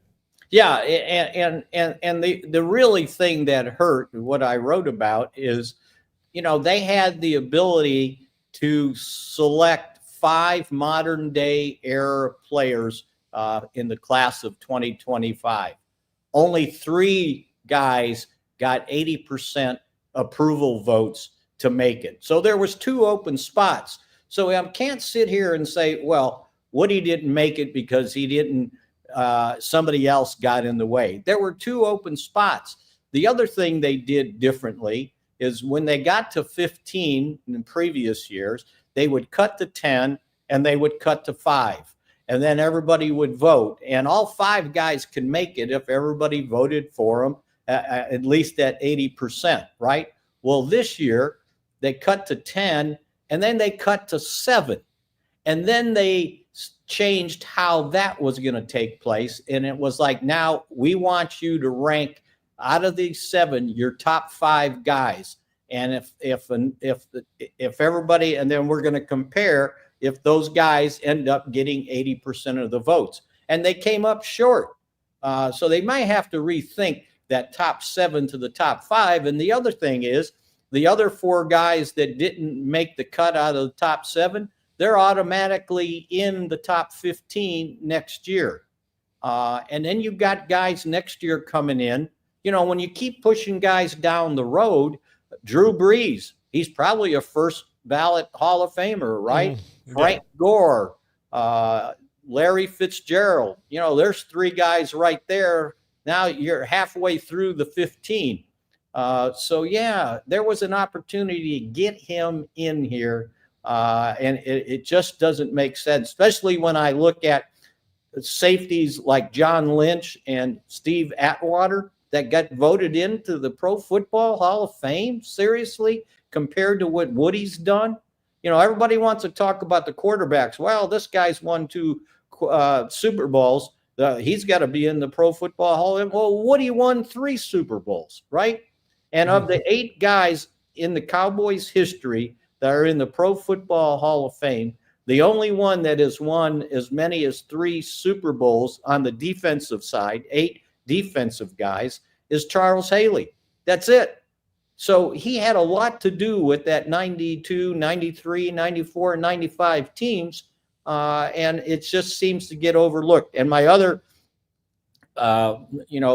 complaint about how this works is there's too many guys sitting there brokering deals. Like, okay, I'm pushing my guy here. Now, if you vote for him, I'll vote for you for your guy. That's not the way it should work. You shouldn't be campaigning to get your guy in. You say what you got to say, and not broken backdoor deals to try to get them in. Yeah. Amen, Mickey. Amen. It was like one of those things, like, I almost wish that Woody was like mean. So I'd be like, well, this is what you get for being mean. Not the nicest dude ever. Yeah. That's the other thing. Is like, yeah, at least he's mean. He deserves to be in, but at least he's a jerk. Not Woody. No. One of my favorite dudes of all time. Mickey, thank you so much. We'll talk to you again next week. Okay, sounds good. See you, Paul. Mickey Spagnola, DallasCowboys.com with us. You can watch that on Catalina's Cowboys Corner, which Emery will put it up there. And Andrew's been helping me a lot out with Catalina's Cowboys Corner, that YouTube page. If you're a Cowboys fan or not, if you're a Cowboys hater, please go and subscribe to it. Craig, one more thing before we go. I wanted to get your opinion on this. These are the Tulane opening weekend uniforms. You're showing off the New Orleans, the Mardi Gras colors. Your thoughts as a uniform guy? Yeah, first of all, the use of the Mardi Gras colors makes me or reminds me of how much I did not like the design of the Super Bowl logo and the colors they use. It was just a weird, yellow and a weird red, and I just was expecting more of that, purple and gold and green and typical New Orleans. And Which is the last time it was. Yeah, and maybe they just don't want to do the same thing every time, that we've got, more than just that. But, I mean, you look at the actual colors of the Super Bowl that they used, it was just very weird shades of colors. I don't know. I didn't think it was the best look, but anyways, at first it just seems really busy, but I think I'd rock the hell out of it, to be honest with you. I think I'd rock the hell out of it, whether I was playing or if I was just somebody in the stands with a pair of shorts on or something. If they want to send us some, we'll wear them. At first I was kind of thinking it's just a bit too much going on, but somehow it works. Oddly enough, I think I like it based on this picture right here. Yeah. I hopefully look. Oh, well, let's see. I don't see them for sale yet, but well, you got to sell those if you're going to make those. You got to sell those. Yeah, Garrett, I can see Garrett. Would you buy one of those? Dude, hell yeah, yeah. One of those. Yeah, absolutely. That's a great jersey there. Yeah, it's a nice little mix of like older eras, and I mean, at first I thought I'd probably hate the Tulane kind of going up, but it seems to work oddly enough. My first glance, I felt the same exact way you did. It's like, well, this is no. You know what? It's kind of. I've definitely seen way worse uniforms than these. If you've ever walked to like an art museum, and you see a painting, and at first you're like, that's not something. Yeah. And then you stop and look at it, you're like, wait a minute, that's something. That's all. I like this. Yeah, I mean, I think I'd wear that. Yeah, so I like those actually. Yeah. All right, when we come back, Baylor women's basketball coach Nikki Colin. This is 365 Sports. How did Edward Jones become one of the biggest financial service companies in the world? By not acting that way. Financial strategies, one-on-one advice, it's a big difference. And that's why Brad Wilson, your Edward Jones financial advisor, makes sense of investing. Experience the difference for yourself. Brad Wilson, 250 Sharon Drive in Woodway, 254-776-4337. Edward Jones, member SIPC. Ready to take your business to the next level? Carrion Solutions has got you covered. We deliver world-class IT consulting, including Quest On Demand and Migration Manager, M365 and Exchange migrations, Active Directory assessments, security hardening, and Windows Server upgrades. Our experts specialize in consulting, monitoring, support, and managed IT services. We promise vision, professionalism, and unbeatable value. Satisfaction guaranteed. If you're not happy, we make it right. Remember the name Carrion Solutions. For more info, email sales@carrionsolutions.com or visit carrionsolutions.com. That's CARRION solutions.com. Carrion Solutions IT success guaranteed. With so many companies and policies out there, it gets so confusing shopping for insurance, and I never know if I'm getting the policy that's right for me. Luckily, I met the team at the Niche Group Insurance Agency. With the Niche Group, you can go to one company and get access to coverage options from many insurance carriers, and you get to speak to a real person about your specific coverage needs. With the Niche Group, I know I'm getting the right coverage at the right price. If you need insurance, talk to the experts at the Niche Group at 1-800-258-8302. This is 365 Sports, powered by Sikkim365.com. The 5 o'clock hour is sponsored by Edward Jones Investments with financial advisor Brad Wilson. Investing is time and experience back to you and your money during today's changing times. Edward Jones, making sense of investing. Now, here's David Smoak, Paul Catalina, and Craig Smoak. David Smoak with Baylor women's basketball coach Nikki Colin, and it's been a while for you and I to talk, and I'm glad to have a chance to visit with you. And I get you guys are red hot. 5, I think, in a row. You're at the top, tied at the top of the lead in the Big 12. Why is your team, Nikki, playing as well as it is right now? Yeah, I think it's our balance. I think a lot of it is just we've got a lot of people stepping up. I think this team has figured out how they can score. We're being more efficient. We're making threes. So we're kind of spreading the wealth. But, we're protecting Nettie. So now we have interior presence in Vonleh, but we're really balancing that. It's good to see Bella start to see the ball go in from 3. So I think a lot of it is our balance, and just our balanced depth and the fact that we've got a veteran group. And so when you're a coach and you watch, and of course everybody goes through attrition with injuries, and sometimes the mixing and matching the lineup and rotation. But when you see it start to come together, and there's work to do, but what's it like for you to see this happening right now?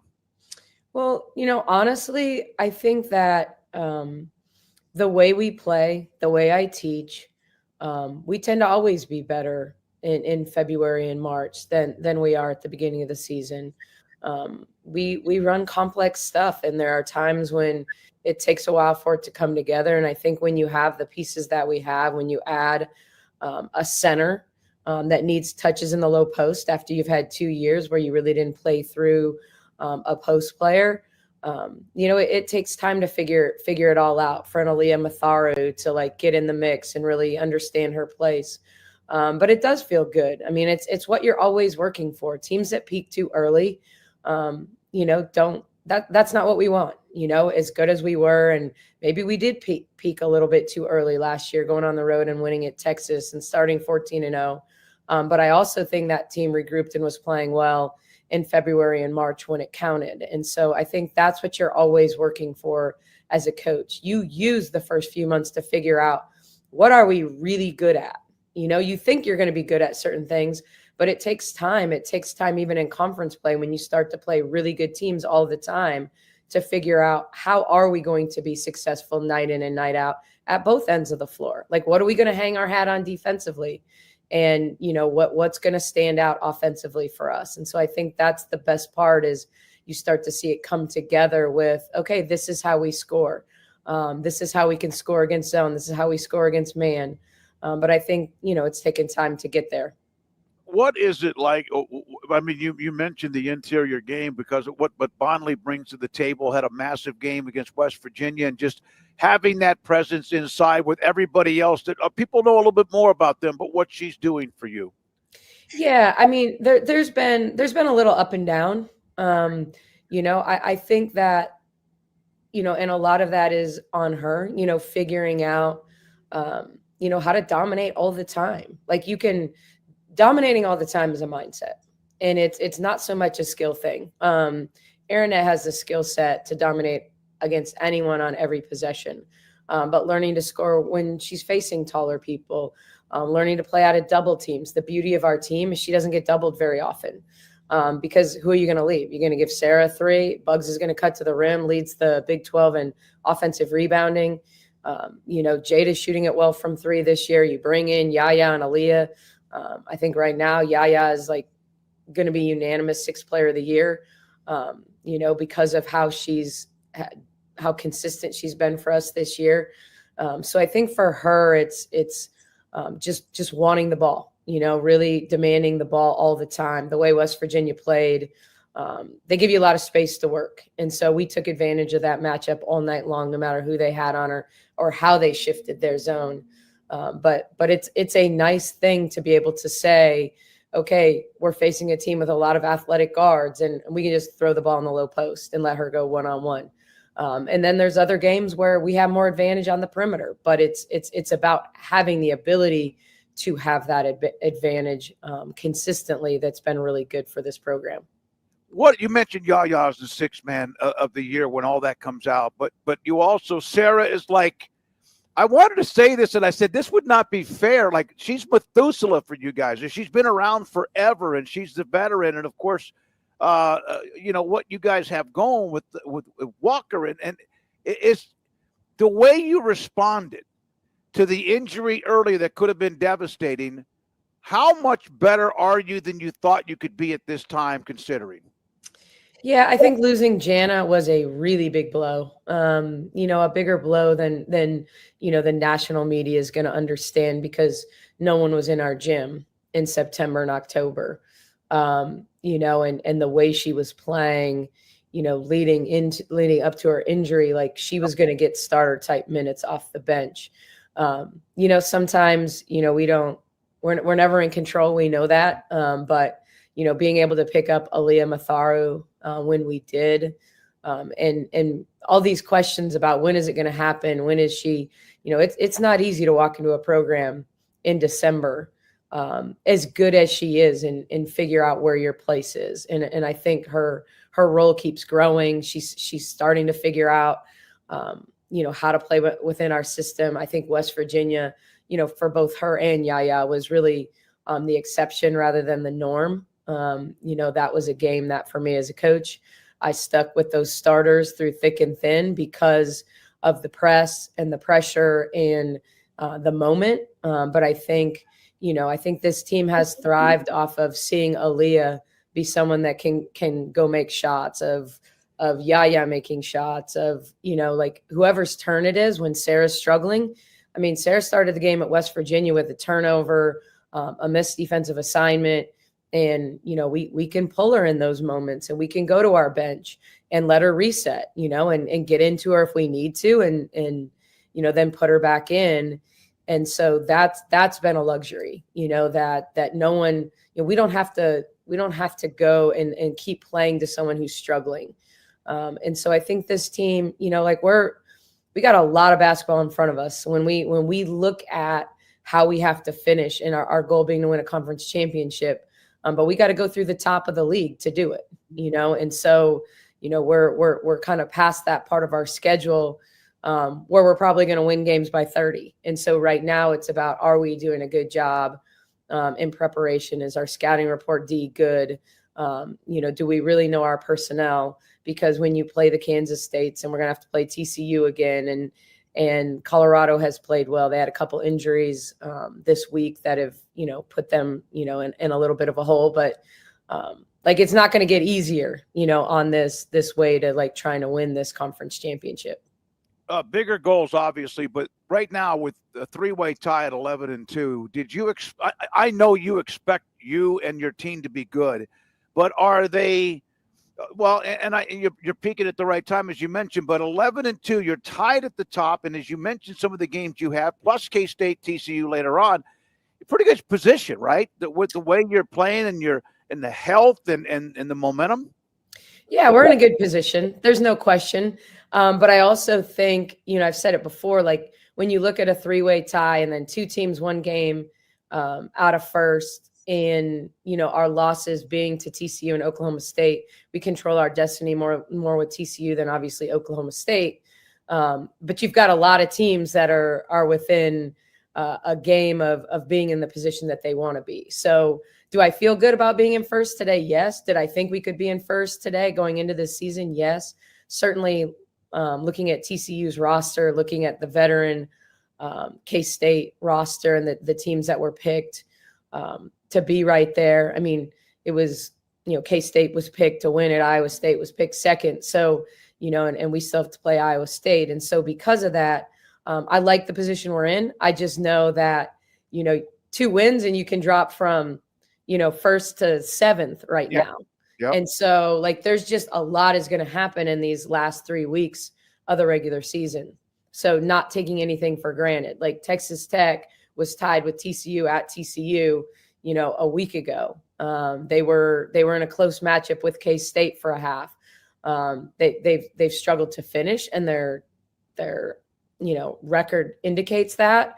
But their Utah game, was a 1-possession game under a minute. And so, you just really can't take any games for granted. What are your thoughts? The Title IX ruling that came down earlier this week that does not apply to athlete pay with the settlement. And we understand Title IX, 50 years and all of that. But when that decision came down from the Trump administration about Title IX is not something that should affect how much athletes get paid or what genders, male or women's athletes get paid. What was your reaction to that? Very unsurprised by it. I think that's what we expected. I understand there's, I'm always in that delicate balance of what's best for our team, understanding the landscape of college athletics, understanding the purpose. The original purpose of Title IX was opportunity. Mm-hmm. Sometimes we get confused, equality and fair, what's equal, what's fair. And I think we've lived in this space of, if the men have 30,000 square feet, then we have to have 30,000 square feet, of office space, things like that. But I wasn't surprised, maybe a little disappointed. But I also understand the business implication. I understand the purpose of rev share. And if you're actually, giving money, to quote the student athletes that are making money for the university, for the athletic department. But I just think we're in this precarious time. And, if rev share resets the market, I can understand it. I just think coaches, what coaches are struggling with right now is we're playing a game we don't understand. And a game that keeps changing with every antitrust lawsuit, and we don't know what's next. And so, I think that is the scariest part about it. 6 months ago, I thought we had this figured out.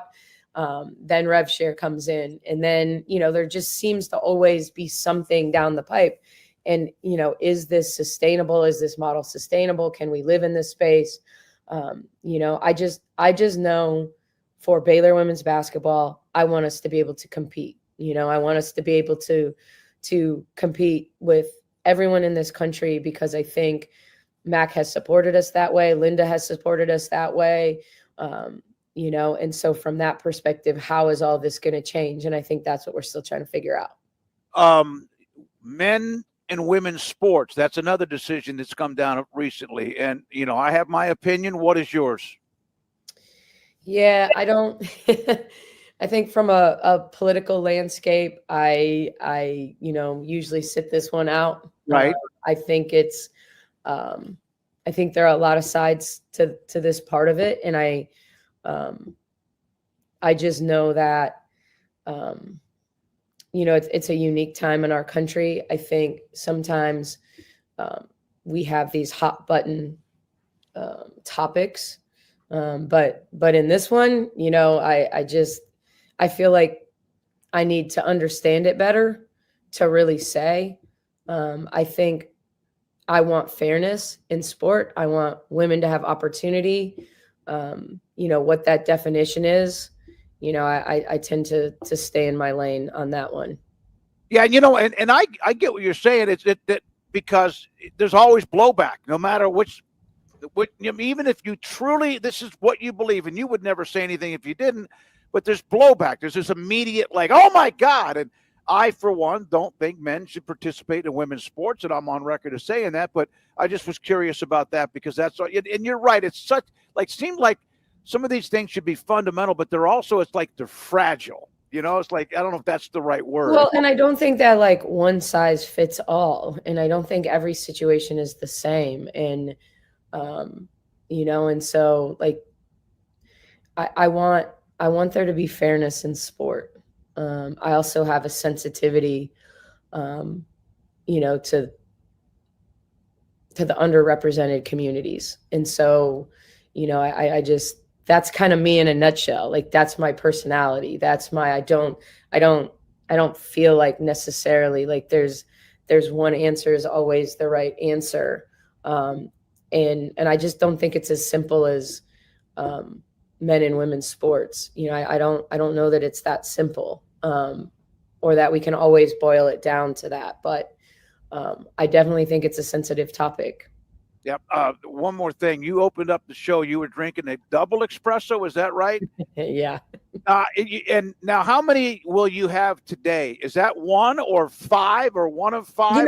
Honestly, it's a little bit of, I'm trying to cut back. I'm trying, but usually come practice time, I'll head to the Starbucks machine and get a tall. So no, I'm not.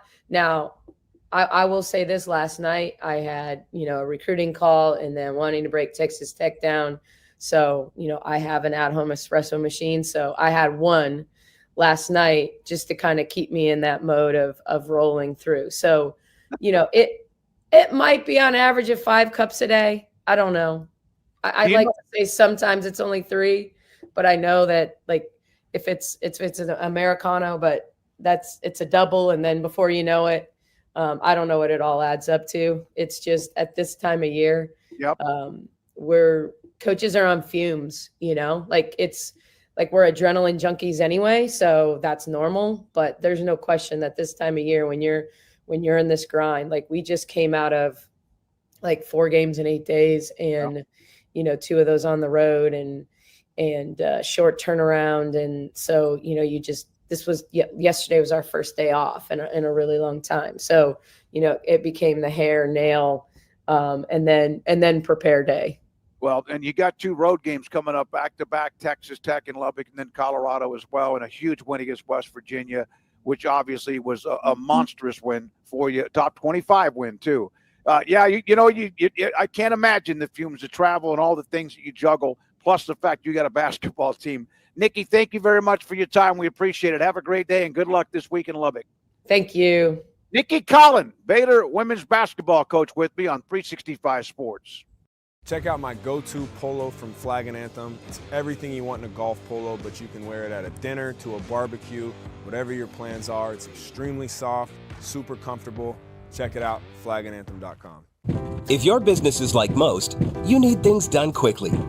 But if you're still tying your critical applications together on multiple shared public networks, you've probably been feeling the slowdown. And that's no good for business. A private UPN fiber network can get you and your business moving at the speed of light. Whatever you need, we can build it. Internet, Metro Ethernet, Waves, dark fiber.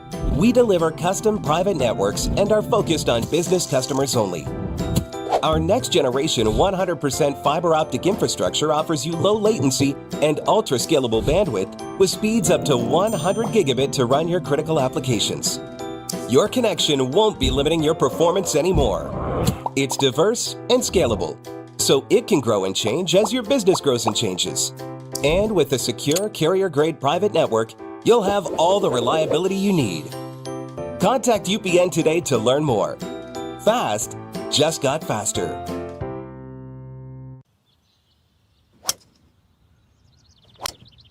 That's far. So much forgiveness.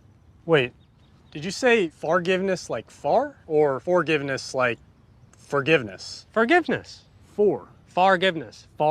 Forgiveness. I'm hearing far. Forgiveness. Like forgiveness. Forgiveness? Forgiveness. I'm still hearing far, but whatever. Introducing Stealth 2 with more carbon for more forgiveness. Forgiveness. Just hit it.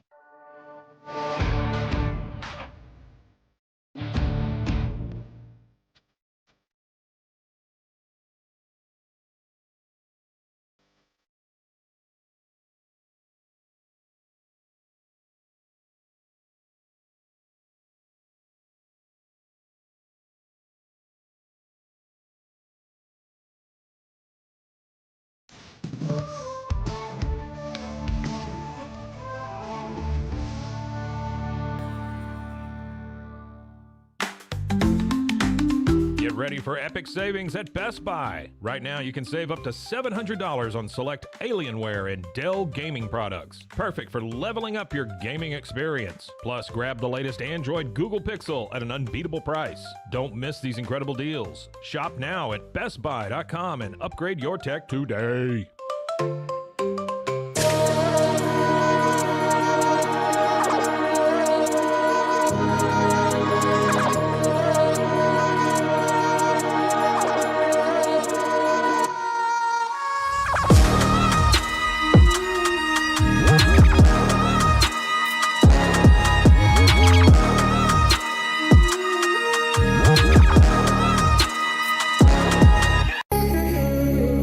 Time for Paul Catalina's Top 5, brought to you by Texas Beef House. Where's the best beef in Texas? Your house when you order from Texas Beef House. Unleash the flavor of Texas raised Wagyu. From our pasture to your plate, TexasBeefHouse.com. Welcome into Paul Catalina's Top 5. We talked about guards yesterday. Today, let's talk about centers.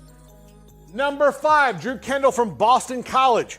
One of the things over the last two coaching staffs, Jeff Hafley and Bill O'Brien, that has been consistent is the offensive line play and the run game, whether it be from quarterback Thomas Castellanos or several array of running backs that really did control the line of scrimmage and do well. Well, that's because of, in large part, Drew Kendall, one of the best centers in the country. He's a dude who absolutely commands that line of scrimmage, knows where everybody's going to be, great relationship with his quarterbacks. That is what you want in a center. And again, a very bright spot from the Boston College Eagles this year. Number 4, Seth McLaughlin from Ohio State, former Alabama center, then Ohio State. He's played at the highest level against the highest talent, and he's done well every single step of the way. The only reason he's this low, he has an injury and not sure what his future immediately, especially coming off that knee injury, is going to be. So with that being said, with his injury, that's the only concern I have about Seth McLaughlin.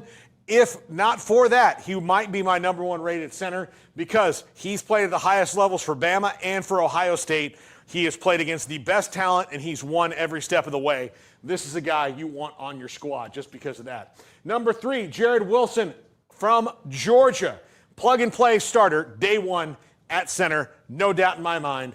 Absolutely road grading in the run blocking game, great pass blocker, and again, the general of that line, which was really good, which has guys like Tate Ratledge on it as well, who didn't make the guards list but was close.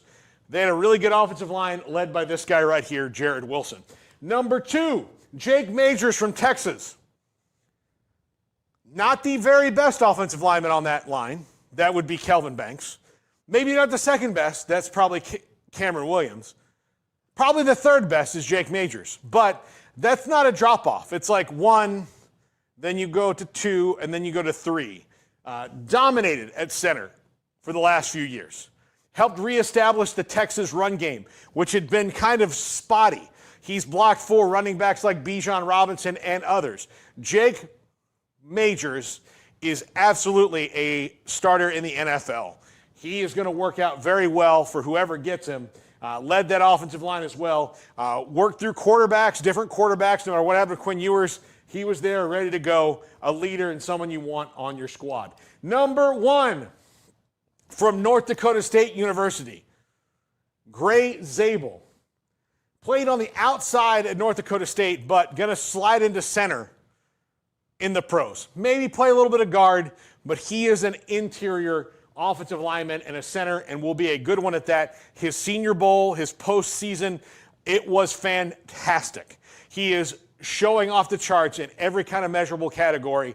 Plus, if you turn on the film and watch him, this is a guy who did not let his quarterbacks get touched. And Gray Zabel for North Dakota State, keeping up their pipeline to the NFL, which has been amazing. So much so that nobody questions. If you've got an elite player for North Dakota State, guess what? Give them a shot. They're going to be really good in the NFL. They've been coached really well over the years.